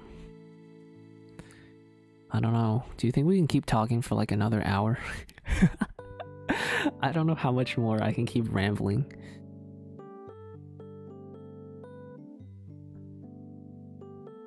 No, you think I can't? You're falling asleep? That's okay, that's good. You can fall asleep, I won't mind that. It's late for you too. Go get some rest, Star Salmon.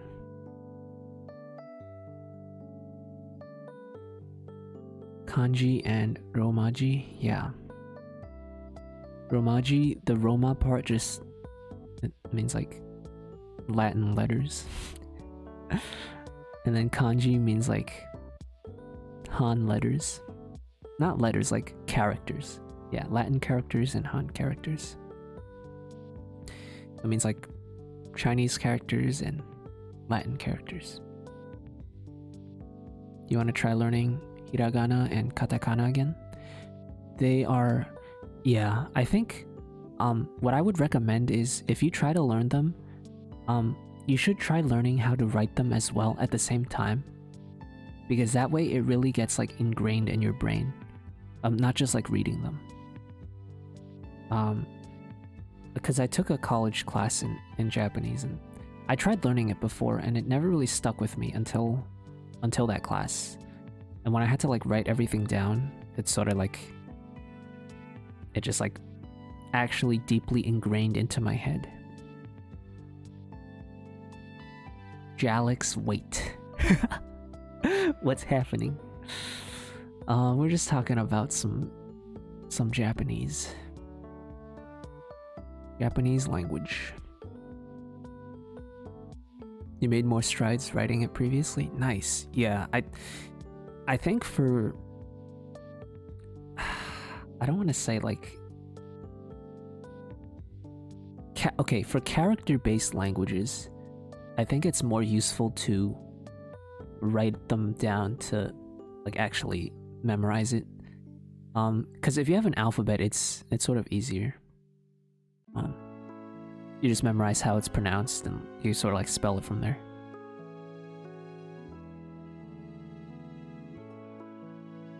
Welcome back, Pupper. Just need to do more repetition. Yeah, I recommend, I have this program called Anki. It's like flashcards. It uses this system called spaced repetition. So like if you get it right a lot, they'll show it to you less, and if you get it wrong a lot, they'll show it to you more. And stuff like that. I really like that. I think it's been helpful. You're actually using Anki for Spanish. Nice. Yeah. It's really useful, I think. And it's free, so you don't have to pay for it. Unless you're on iOS, because the only Anki apps on the iPhone cost money, so rest in peace, Apple users. Give you the moi, you get one, alright. Mwah. That's all you get. I don't want to get too. Can't give you too much fan service. I have standards, you know.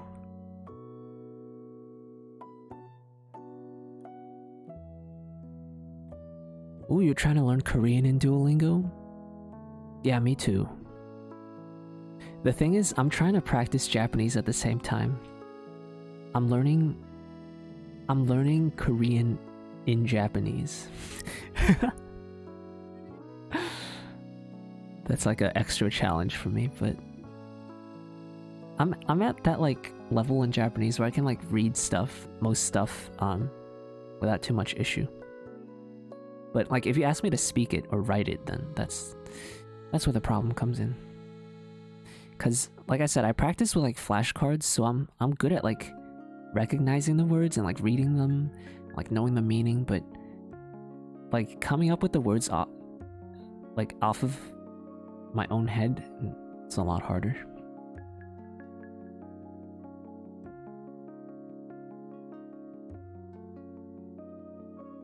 Is Japanese hard? It can be. If you know Korean grammar though, the grammar isn't too different. It's a lot closer to Korean grammar than like any other language that I've heard of, at least. Does my model have a diaper? No, because I'm not a baby. You wish there was an option to learn Cajun French instead of standard metro. Yeah, I think that's a thing with a lot of languages though. Like, Duolingo also doesn't have... We talked about this before, but like Duolingo also doesn't support anything besides Mandarin. And they have Cantonese now, but they just added it recently. And it's only for like if you're learning it through Chinese. Like if you're learning it from Mandarin, you have an option to learn Cantonese, but not through English.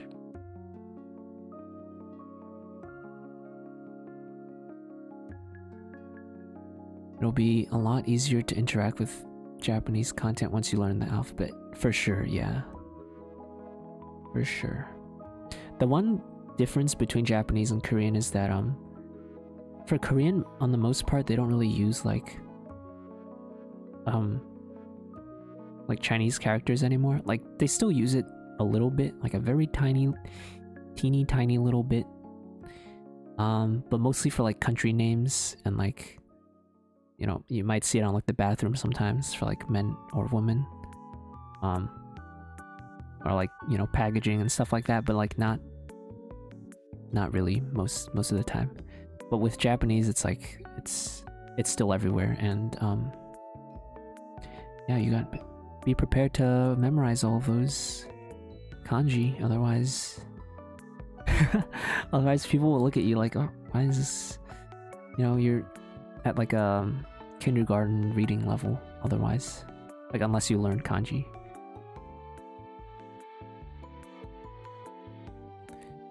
Korean characters are very easy to tell as far as Sinosphere. Well, they're not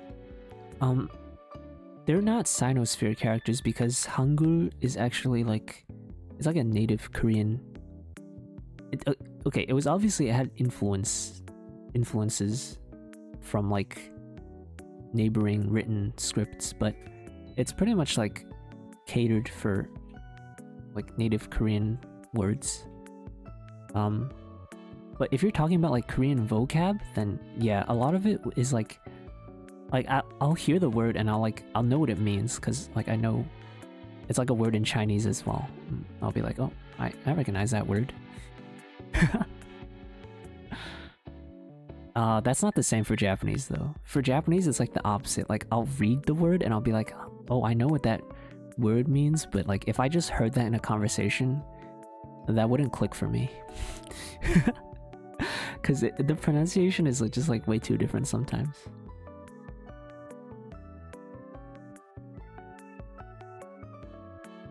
Yeah. You also need to learn Hangul. Well, don't worry. At least Hangul is a lot easier to learn than hiragana and katakana, because it just makes sense. It's like, it's logical. I learned it once and I was like, oh, Like, it just clicked. I didn't need to like do a ton of flashcards to like memorize it. I think that's what the... Yeah, that's like, it's a really big advantage that they have, because it's so flexible at the same time, and it's also easy to learn. And you know, it's... The other thing is, like, when you write in Korean, like, you can save a lot of space too, because each character can like fit together with multiple other I don't know if I'm describing this correctly, but yeah. Cause like hiragana, every single character is like takes up its own space. But like for Hangul, you can mix multiple together. For, like words.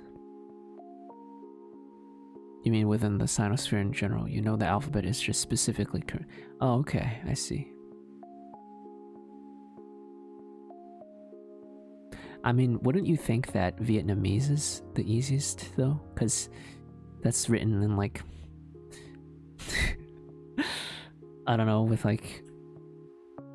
like a regular alphabet. You don't have to like learn any characters. You already know, like, you know the letter A, you know the letter B, so... You have to learn the whole thing. The only thing you have to learn is like the pronunciation of each, and that's it. But I think the hardest part is tones for when it comes to Vietnamese. I tried learning it before. I'm on like a little bit of a Duolingo break right now, but I got too burned out. There was like this one time I just kept going and going, and I was like, oh, I don't care about the ranks anymore. I don't care if I make it to diamond, or like if I keep my diamond status, whatever. I'm back down to like, I don't know, whatever's below obsidian. I forgot what it's called. It's like pink.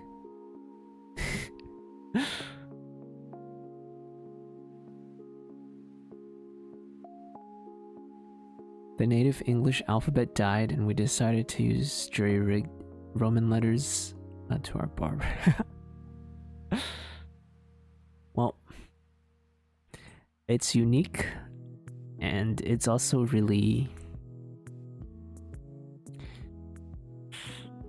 It's hard to learn. I can tell why non-native speakers have like struggle with English, because it's really inconsistent.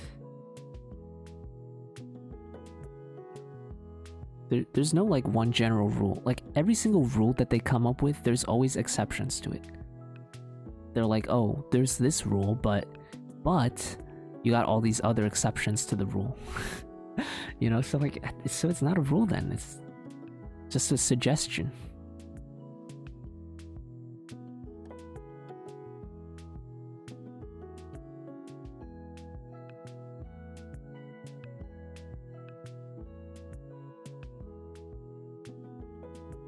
You never got that far with Duolingo? You did German for like a week and then never used it again. I feel like that's that happens. One way to avoid that is it happened with me. You know, I used Duolingo to learn like the Russian alphabet. And then I just like barely, like, I don't use Russian in my daily life, you know? I don't consume that much Russian content. So I feel like the biggest thing, like if you want to learn a language, try to like also consume content in that language. Like, I don't know, read like a children's book or something. Because it really helps. Or like play like a game in that language and try to like write down all the words you don't know. Something like that. Like even if it's like a kid's game or something. I mean the Cyrillic alphabet. Yeah. I mean, it's sort of different though, because the Cyrillic is used by multiple countries, but they have different character sets based on the country. You know? Not every single country that uses Cyrillic has the same exact character set. Like I know Mongolia also uses it, but they have like characters that are, you know, maybe not used in Russian.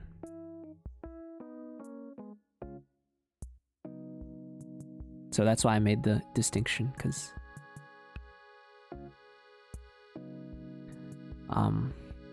there is a little bit of a difference. Pretty crazy, honestly, if you think about it. All the languages that are out there, how did they even... I don't know, I'm blowing my own mind right now, just by talking, just by going off on like a tangent. Cyrillic is Greek, but yeah, I know that. It was, yeah, it was spread through Church Slavonic by, missionaries from, I'm gonna call it the Byzantines, but, you know, you can call it the Roman Empire if you want. But yeah, that's where it's from.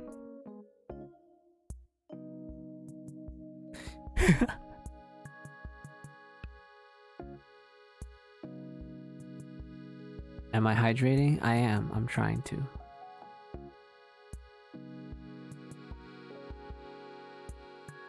Wait, hold on. I gotta blow my nose real quick. Give me like a second.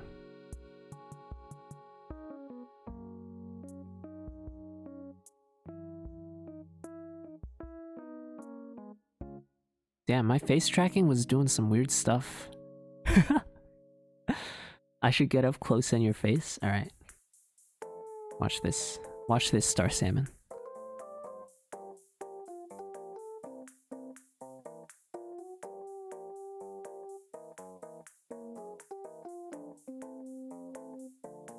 Oh, you're too close. I don't like this. No, that's too close. That's too close. I can't. You're gonna like look into my soul if I go that close. Please, I can't. I can't. If you want to really get up close to me, just like take a screenshot of me, and like you could just like manually zoom in. Here, let me give you a good screenshot expression.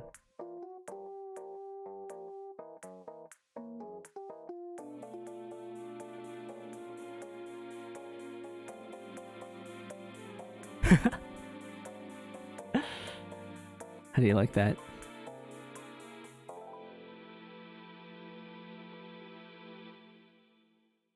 You just take that, you know, zoom really far into it. And there you go. The neutral face is too funny. I think it's because most of the time you see VTubers smiling, so if you see one just like doing like a neutral expression, it's sort of like off-putting, like, huh? What's going on? It looks sort of deadpan as well. You're gonna say the different tribes of Germanic people used to all speak the same language. That's why English, German, Dutch, Norwegian have similar sounding words. That knowledge will surely be useful. I mean, it is useful. And you can notice the similarities between, even just like German and Dutch. You can notice the similarities between both languages. Plus, the term Dutch even comes from like the word for Deutsch, but it was like misapplied because people back then were you know, it's just like French fries. It's the whole French fries fiasco.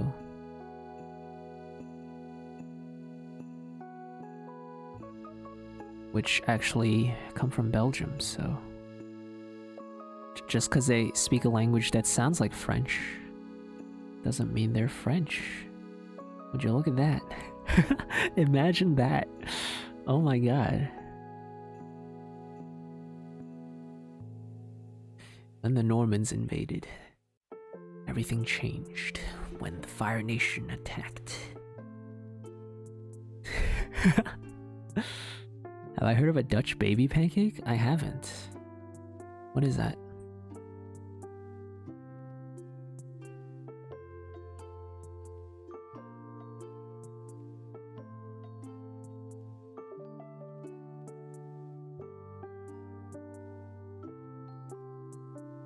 Wait, it's 11 p.m.? Yup. We've been talking for like 2 hours now. Isn't that crazy? I'm surprised I've been able to keep the conversation going. I'm proud of myself. All I need to do is just go off on one of my crazy rants about something, or ramble about my life.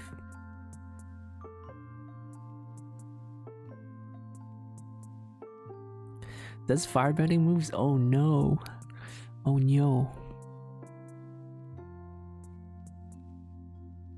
It was originally Deutsch. It was German. Wow. I mean, we sure know how to make people mad, that's for sure. French fries, Dutch baby. I don't know, what else can we get wrong?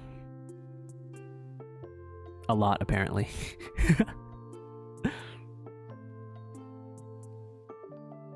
What if we ended on a classic crossword? I don't know if I want to.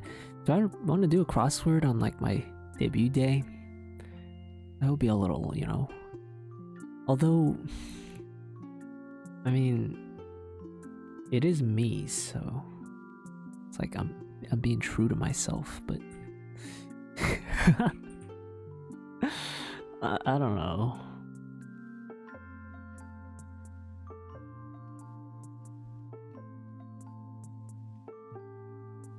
It's easier when there's someone to talk to, yeah, for sure. If I was just here like talking to myself, I think I would have like I probably would have ended the stream by now. Like, I don't know, like, what is there even to talk about to myself? I already know myself. I know my own backstory. I know what I'm thinking all the time. I know my own opinions. Cried by now? Yeah, because I'm like, oh, no one showed up to my... wait, that's not... No one showed up to my debut. It's just me by myself. I was talking to myself this whole time. I'm gonna cry.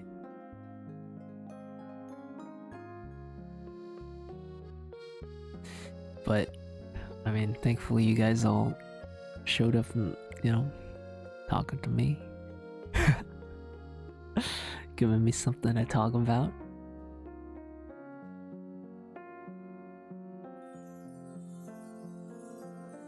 Pathfinder Oi Season 2. It's definitely in the works. Plus, I think Koibox is also wants to get into streaming as well. So, I'm excited. He's got like his reference already. His own reference sheet. Pretty cool.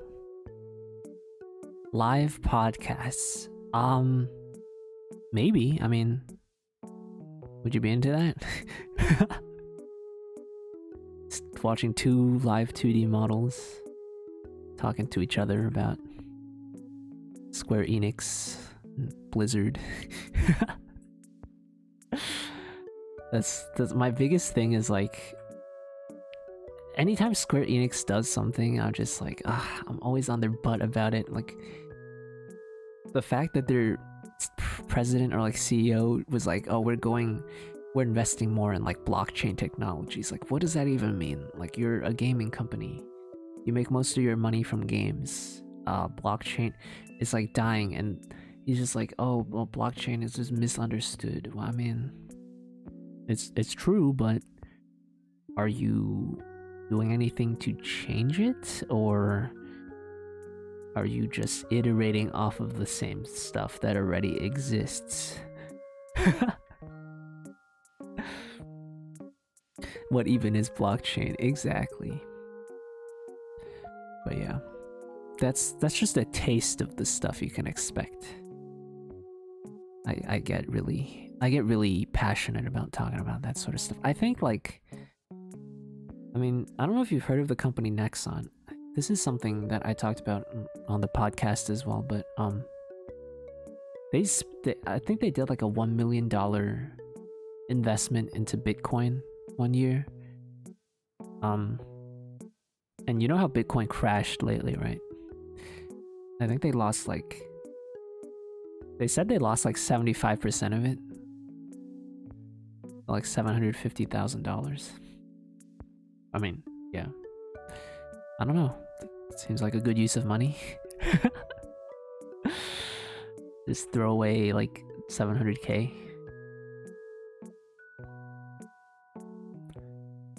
Please give me your... Yeah, it's... I mean, if you want to talk about that foolproof though, like, paper money is also imaginary, like fiat currencies that aren't backed by any... Like, it's like the government saying like, oh, we promise this has value, so trust us. But like, you know, it's not like it's backed by... Unless, you know, it's still based on like a gold reserves, or like a gold standard, but it's not anymore. It's just like based off of whatever they want it to be. It'd be like, we will print more money and it's worth this much because we say it's worth this much. And then everyone just goes along with it. They're like, yep, we agree, that's how much it's worth. You want to cuddle me too? Understandable, because my model's really cute.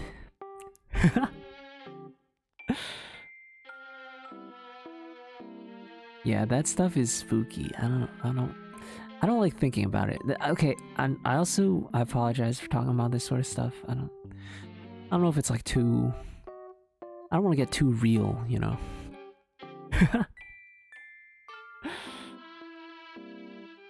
I like being fake.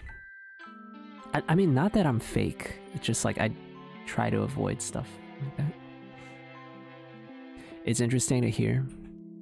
Good, I'm glad. I'll just try to stay away from stuff that's like too controversial, because a little bit of controversy, okay, like, you know, just to spice things up every now and then.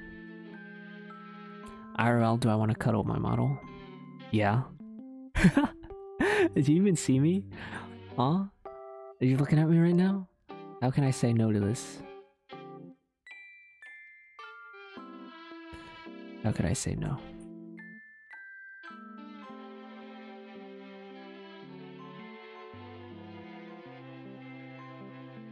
Oh, speaking of which, I'm planning on getting a head pat thing soon.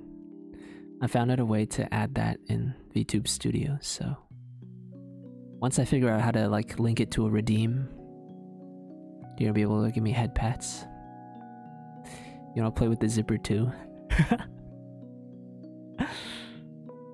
You know what? This is a good zipper size, not like Ethan from Arknights, where it's like 50%.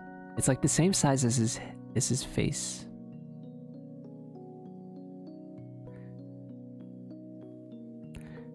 Will I have a mini mascot again? I will. I'll do it sometime. I might do a redeem where you can like redeem channel points and like make me switch back to it. I can do that. That would be nice.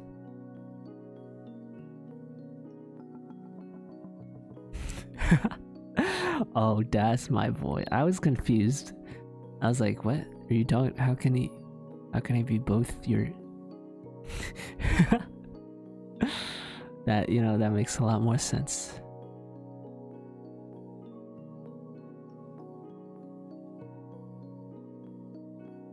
It's a character design marker, yep. It's definitely like a unique element. And, you know, my eyes are drawn to it when I see this.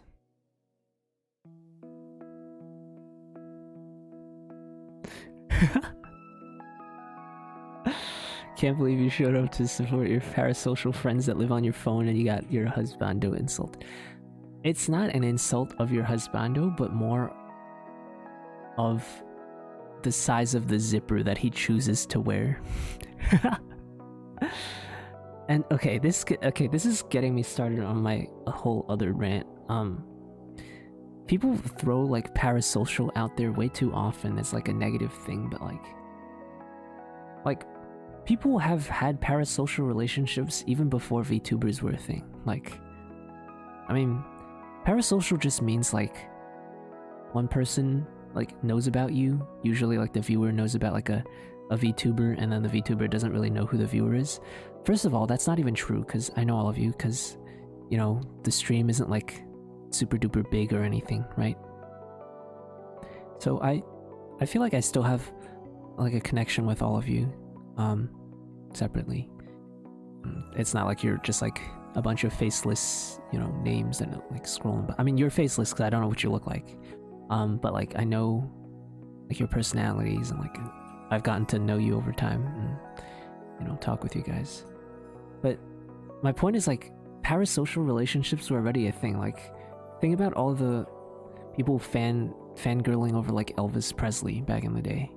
I mean, he didn't know who all of those people were, and that's like a parasocial relationship. No one ever said like, oh, you are going down like a unhealthy path because of that parasocial relationship or anything like that. Obviously don't take it to like an extreme with anything, you know. It's not good to like go to extremes, but there's nothing wrong with it. I mean, like, even the fact that like people know who the president is, but like obviously the president isn't gonna know every single person in the entire country. That's a form of a parasocial relationship, I think. Right? So it's not like a... People use it too often is my like pet peeve, and they don't really fully understand what it is or like how it works. Phase and foot. Oh, great, Star Salmon. Oh my god. Where's my toggle when I need it? Is it this one? No. Oh, thank you so much for that, Star Salmon. Oh, thank you. I loved seeing that. Show it on stream. Why don't you post it in the Discord? I don't have my like normal stream setup, so I don't know how to import the image. I changed everything for this. I got like a little cool background for like a just chatting screen. I brought back my bubbles, my bubble chat. Got music and everything. And that like, did you like that like glass breaking transition that I did at the beginning? I thought that would scare you for like a second. Even like a split second, because it just looks like your whole screen just shattered. Because I'm mean, because I'm a meanie. And I like to scare you guys.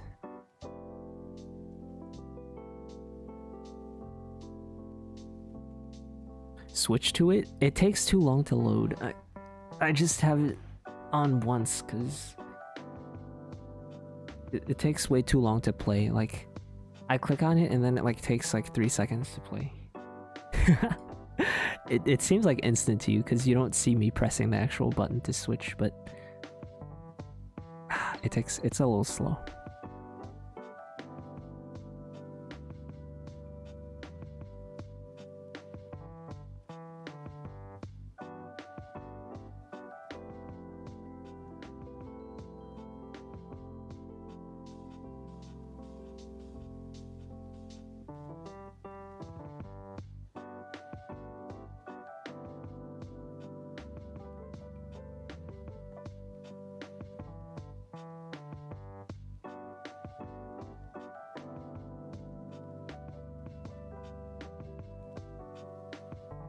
Gosh, it feels so weird that you can see me like chewing now. Dance for you? That's the best I can do. I don't have a dancing emote like Seraph.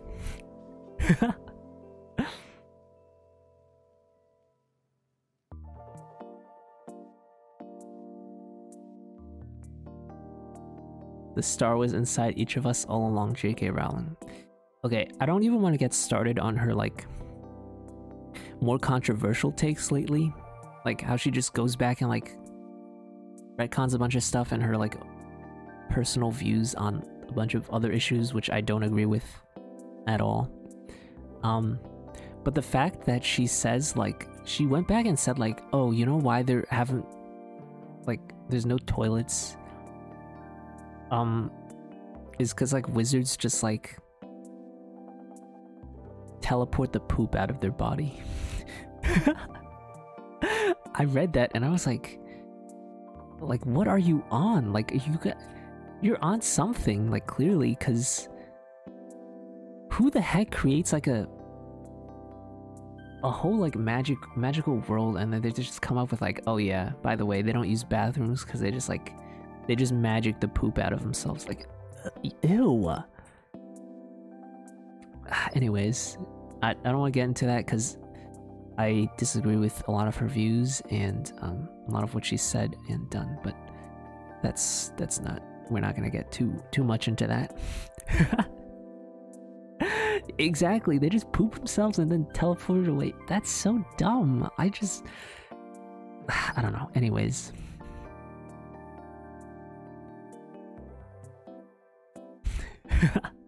I mean, I am a time mage, but you know, I'm technically from a different timeline. I ended up in this timeline, and now I'm here to experience it because, you know, look at what everyone here has done with using technology instead of magic.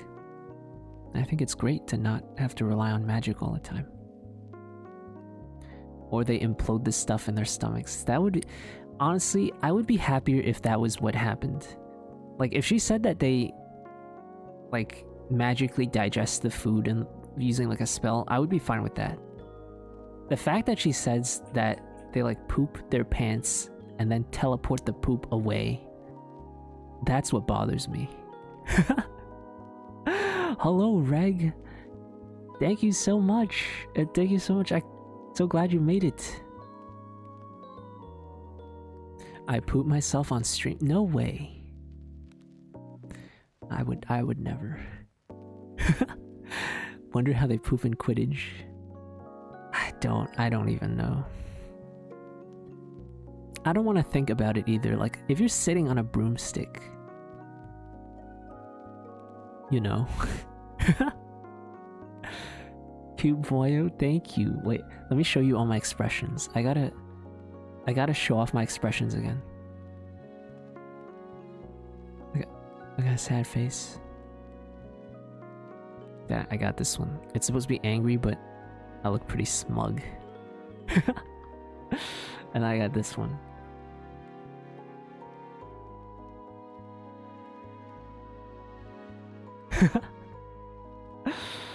Oh, this is me after finding out they teleport their poop out of their dirty pants after they poop in their pants.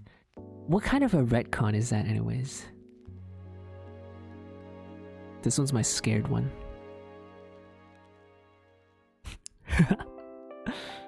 And this one's my eager.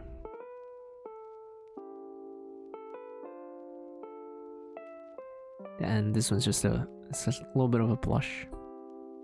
Show the combo of all of them. I can't.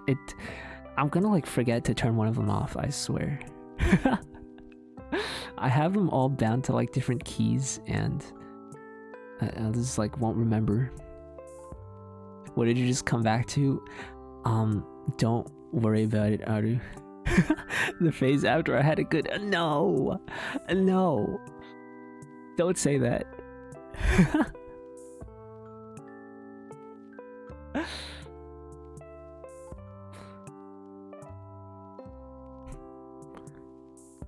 Please? Ah, fine. Okay. Here we go.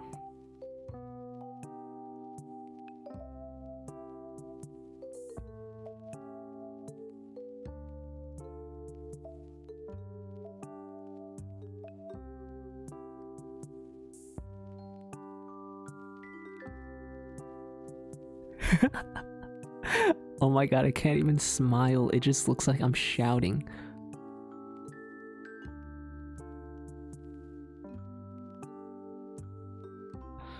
No, no, no, no. Turn all of that off. Oh god. All right. No, nope, nope. Star Salmon, no. No.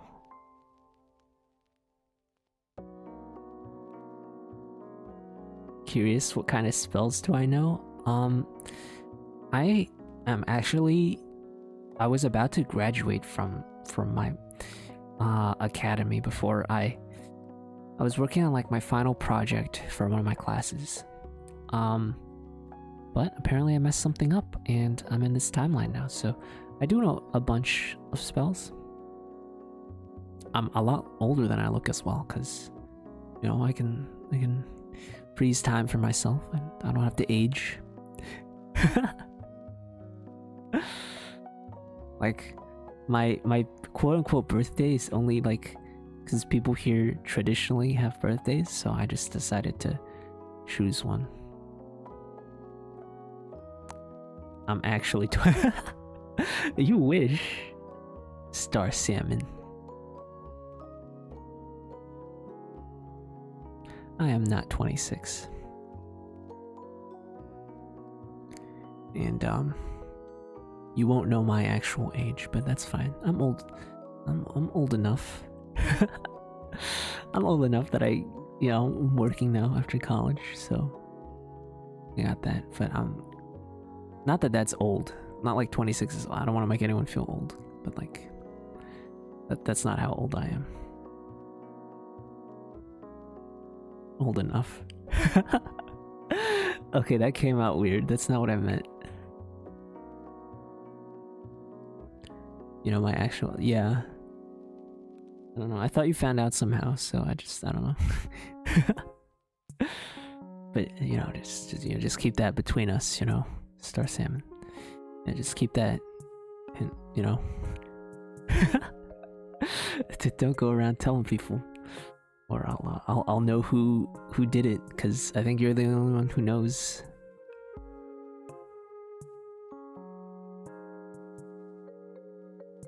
Don't expose me if I say you can, and I say you cannot. So yeah, take that. Stay curious.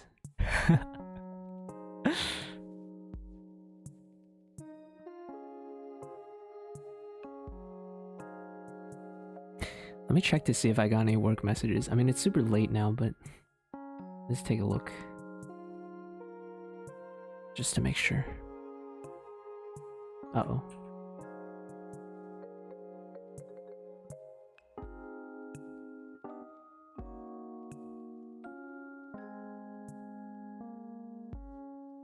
No, it's fine. It's fine. Not an emergency. Hello, Lena. It's time. It's time. Thank you. I'm admitting to being a baby? No, I'm not.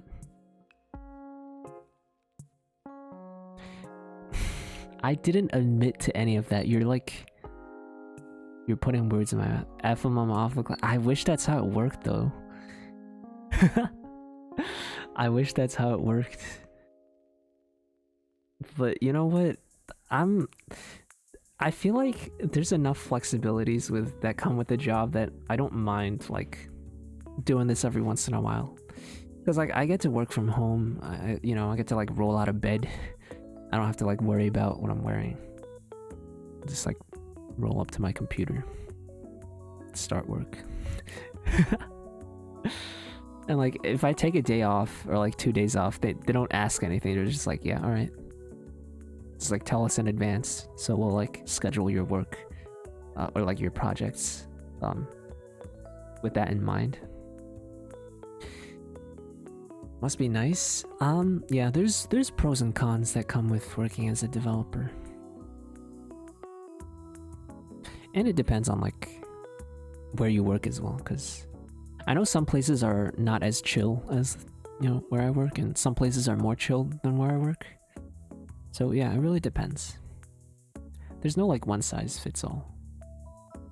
You can't really like generalize either, but yeah, so like if they ask me to respond to something late at night, I don't really mind. It's just like once in a while. If it's every day, then That'll be something else.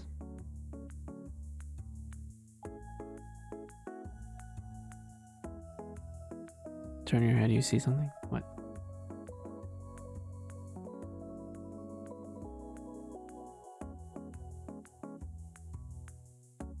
Hmm? What do you see? I go to work wearing a cheat. No, I don't. No, I don't. I don't even own one. And why would I? Like, that's not something I would wear. You're trying to see the side of my head?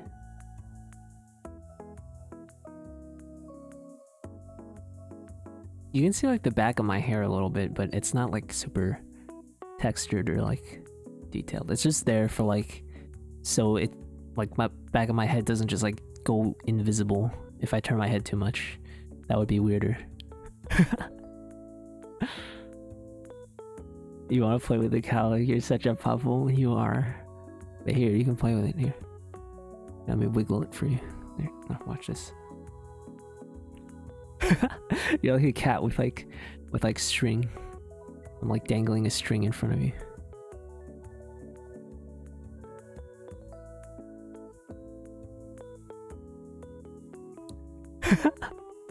Foolproof? Why do you have to do this to me? Like, why?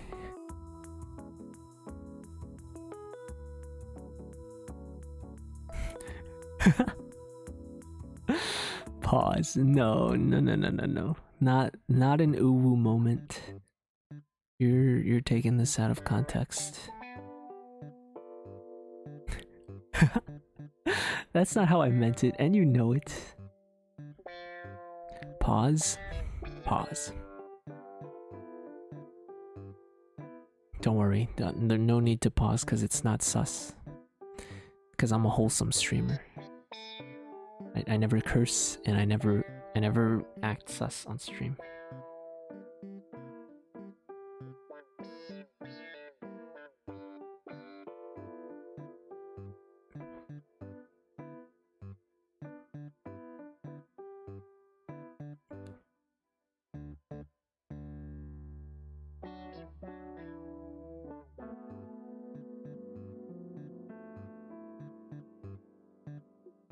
Oh, what? No, not with a W. Because I'm a W streamer. Do a lewd pose? I don't have any because I'm wholesome.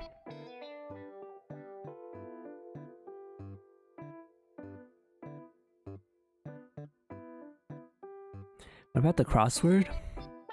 We'll do it tomorrow. We'll do it tomorrow. No, I'm not really feeling crossword. I'm like, my brain, first of all, isn't, you know, like after you do something that like you're really nervous about and then you're just like really relaxed afterwards? That's me right now. That's literally me right now. Like my brain, I would not be able to.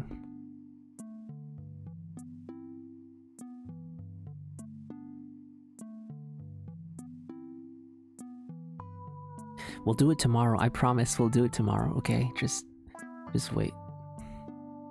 Oh yeah, and I might have to start a little bit late tomorrow, but I'll let you know if I do. Alright. If I do have to start it late, I'll be sure to like post an announcement in the Discord or something saying like, hey, I'm still at work or something. But hopefully that doesn't happen.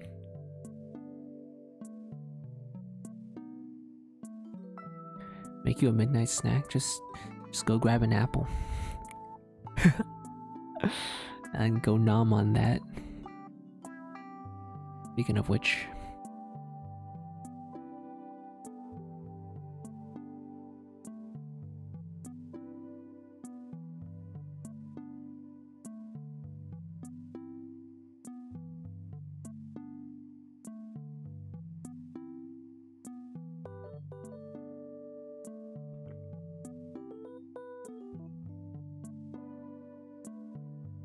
You have pizza as a midnight snack? That sounds really good though.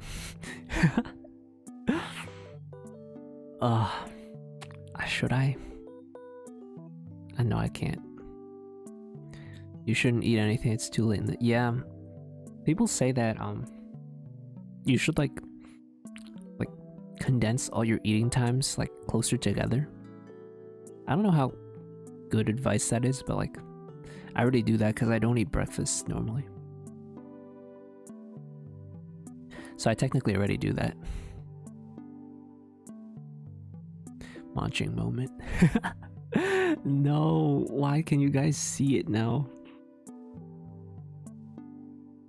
I used to be able to just like, when I was a chibi, I would be eating these and like, you wouldn't even know because you can't tell. You can't tell on a chibi.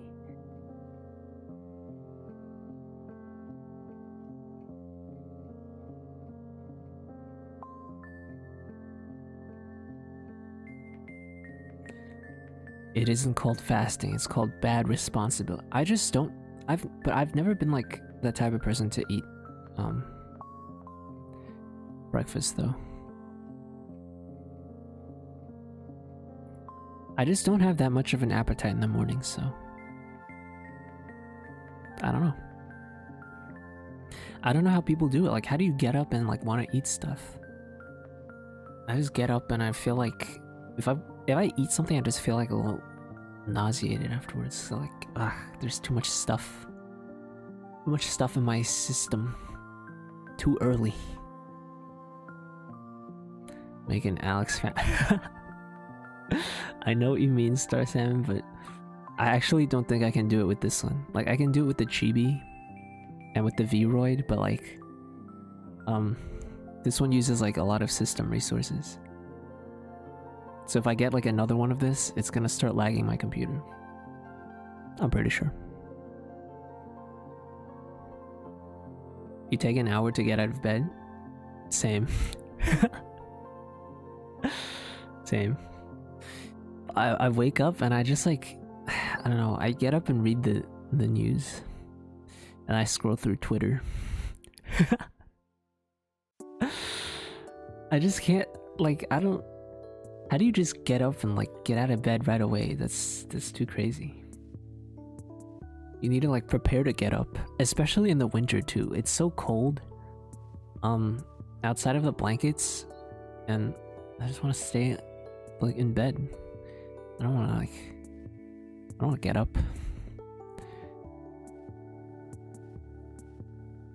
Certainly drink though. Yeah, I mean, of course I'm not gonna like dehydrate myself.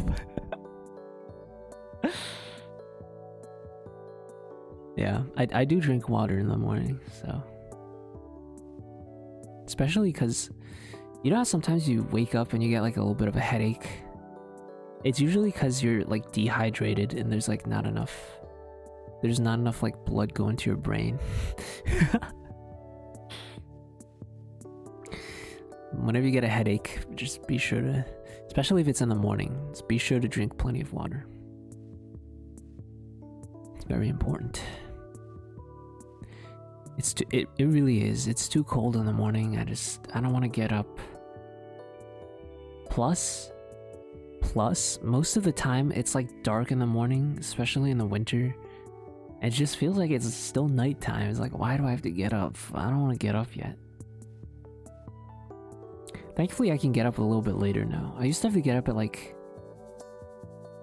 6 something back for high school, because the bus would come at like 7:20 or something like that. And school would start at like 7:50. I mean, why does school have to start that early? There's no reason. It doesn't even make sense. Just have it end later. What's the worst that's gonna happen? I don't get it. You wake up at 4 AM every day and go for a short marathon? I don't believe you.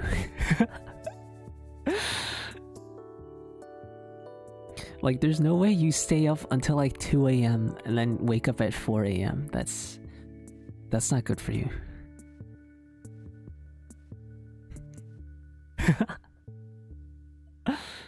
Oh my god, I like how big the chat overlay makes some of these emotes.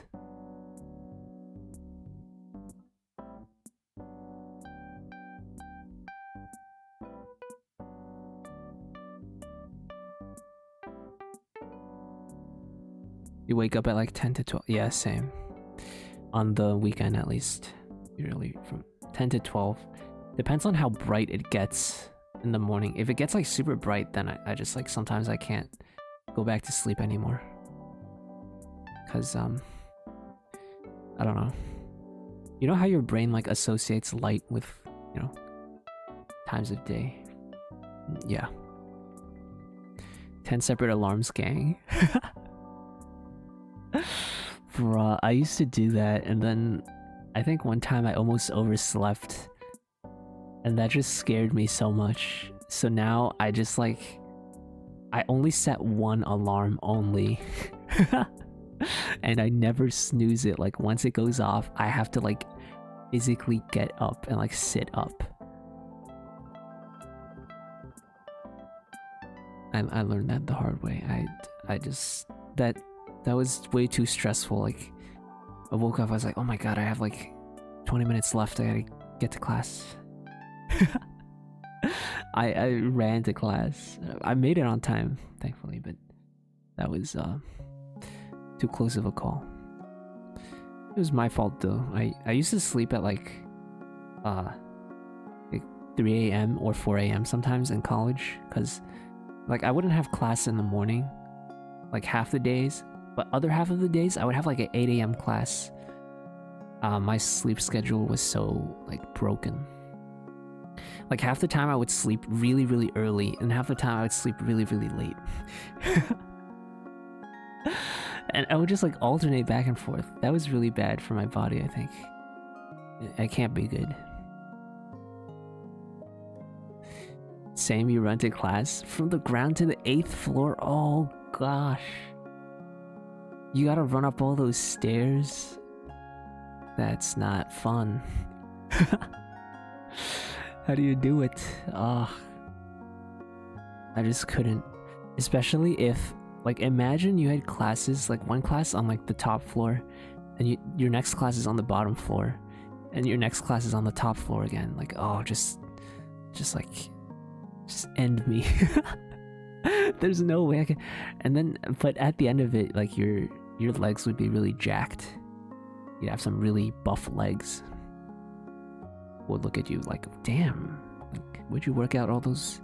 Where'd you get all those leg muscles? Like, oh, just just from going to class. Just from going to school. It's impossible to get you to wake up. It's unreal. You just have to be on top of yourself. You have to get enough sleep. That's a number one trick. That's why I go to sleep sort of early. Like, I used to sleep late, but I end my streams at like 11 on weekdays because I try to be in bed by like 12. Get that full 8 hours. You know.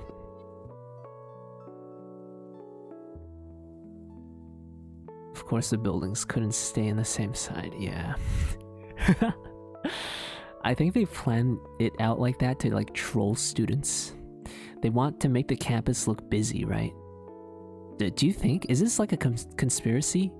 Because if they put all the like classes next to each other, then nobody would be on campus like walking around, right? But they want the college to like look busy, because like when people come visit the school, they're not gonna like visit every single class. They're just gonna be in like the public areas. So I think they want the classes to be like sort of spread out, so you have to walk from class to class. That way when people come to the school, they're like, damn, there's so many students here. I don't know, conspiracy moment. Probably not true. Why would they plan schools like that? That's silly. It's taking you back to your sports management class. Upstairs, downstairs, all day. Oh, jeez. How toned were your legs afterwards, though? Pretty toned, I bet. Even if it wasn't like super buff, I'm sure it was like a lot more muscular than people who didn't have to do that.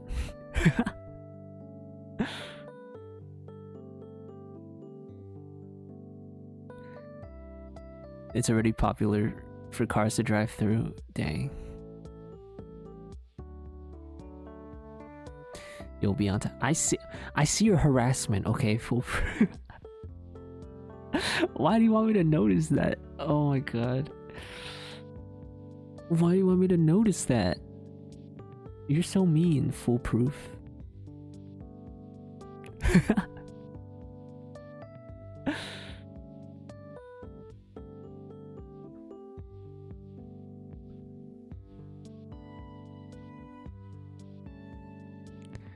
Oh my god, you got an offer for football because your calves and thighs were so built?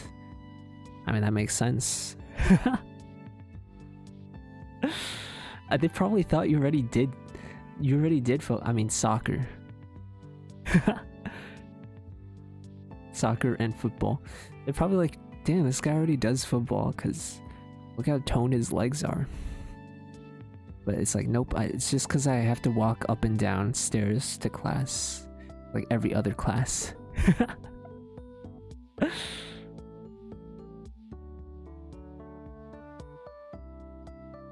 Which football? There's only one football, Star Salmon. The other one's called soccer.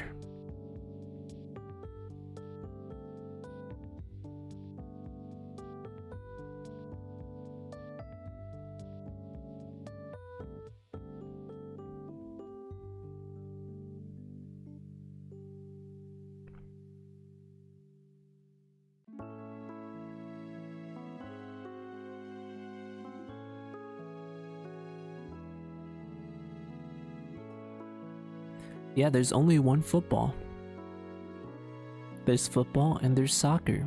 I don't, like, why do you have to make a distinction? What kind of football? There's only one kind.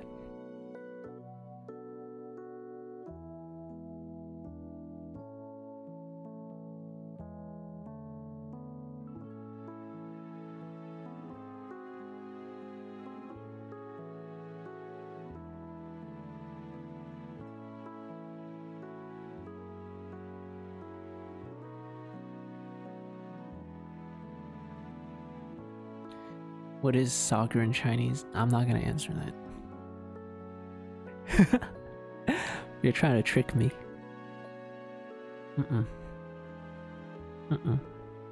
I'm not. I refuse.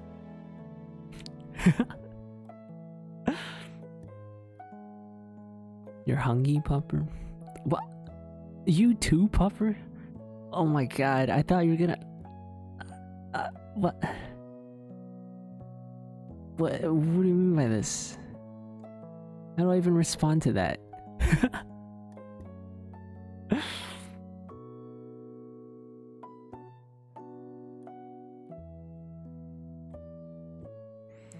You huggy.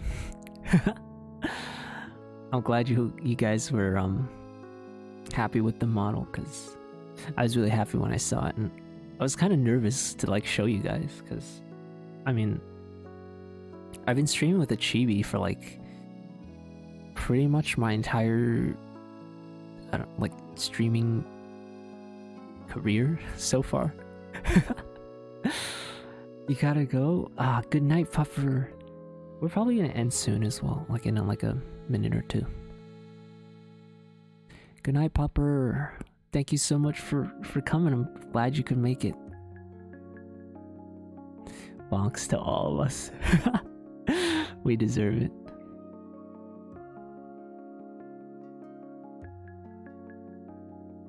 I should probably go to bed too. I'll go to bed soon, you know. I'll just stay up for a little bit longer. I mean, I gotta work tomorrow night maybe, so we'll see. I mean, here's hoping that everything goes well and I don't need to make any changes, but I don't know. Who knows? Don't want to get my hopes up too high. It's midnight now? Yep, it's midnight for me too. You have a very philosophical question. All right, tell me, ask me.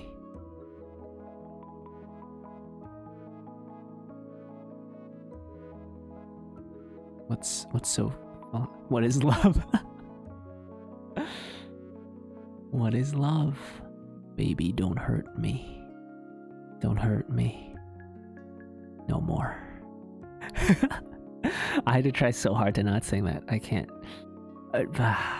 You're not getting singing for free. I'm saving that for a special occasion. What's the best music disc in Minecraft? What's that parrot song? The one that they added with parrots? I don't remember what it's called. Minecraft parrot song?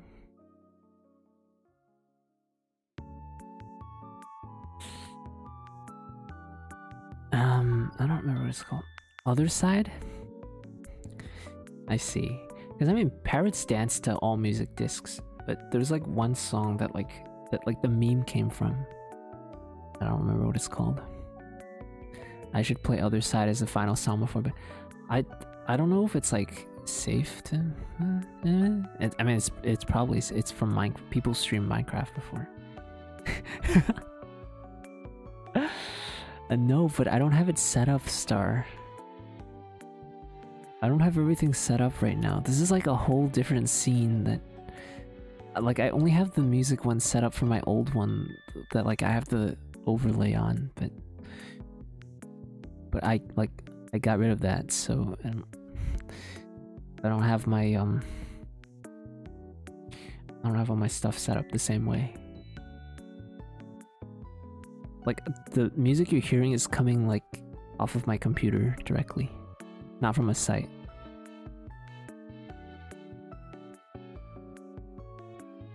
I was not gonna take any chances, like imagine if, you know, I was using YouTube for music and, like, it started buffering in the background.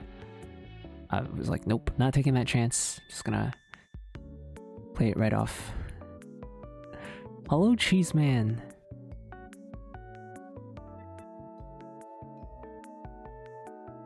I'm so glad you made it and get to see my cool new model. Raid Shadow Legends? What? Huh?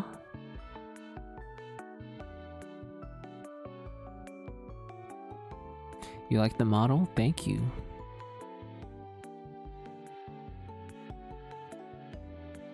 Wonder if group mine CR fat would be fun.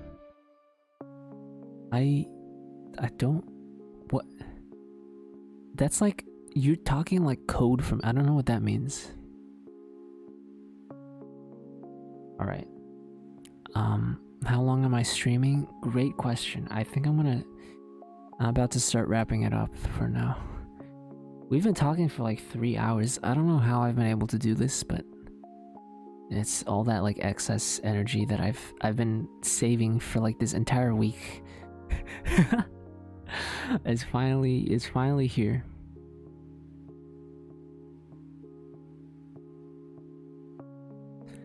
But yeah. Thank you guys for coming tonight for my debut. I'm so glad you guys enjoyed my new model.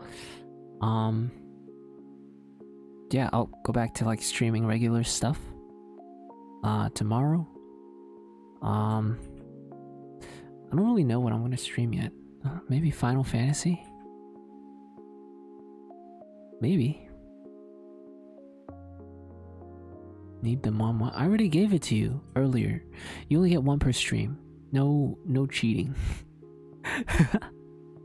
No cheating allowed. Alright. Thank you so much for coming to... Oh, fine, you get one more, okay? Oh, why? You gotta pressure me for this? Alright. Zoom in for... No, that's too much. No. Okay, that's it. You got your two. You got two of them this stream. All right, you guys are so spoiled. Oh my god, 2 kisses in 1 stream. That's crazy. All right, good night, and thank you so much, everyone. You don't know how much this means to me, and I'm really glad you guys made it and like my new model and everything. I hope you all have a good night as well, and I'll see you tomorrow. All right, bye bye.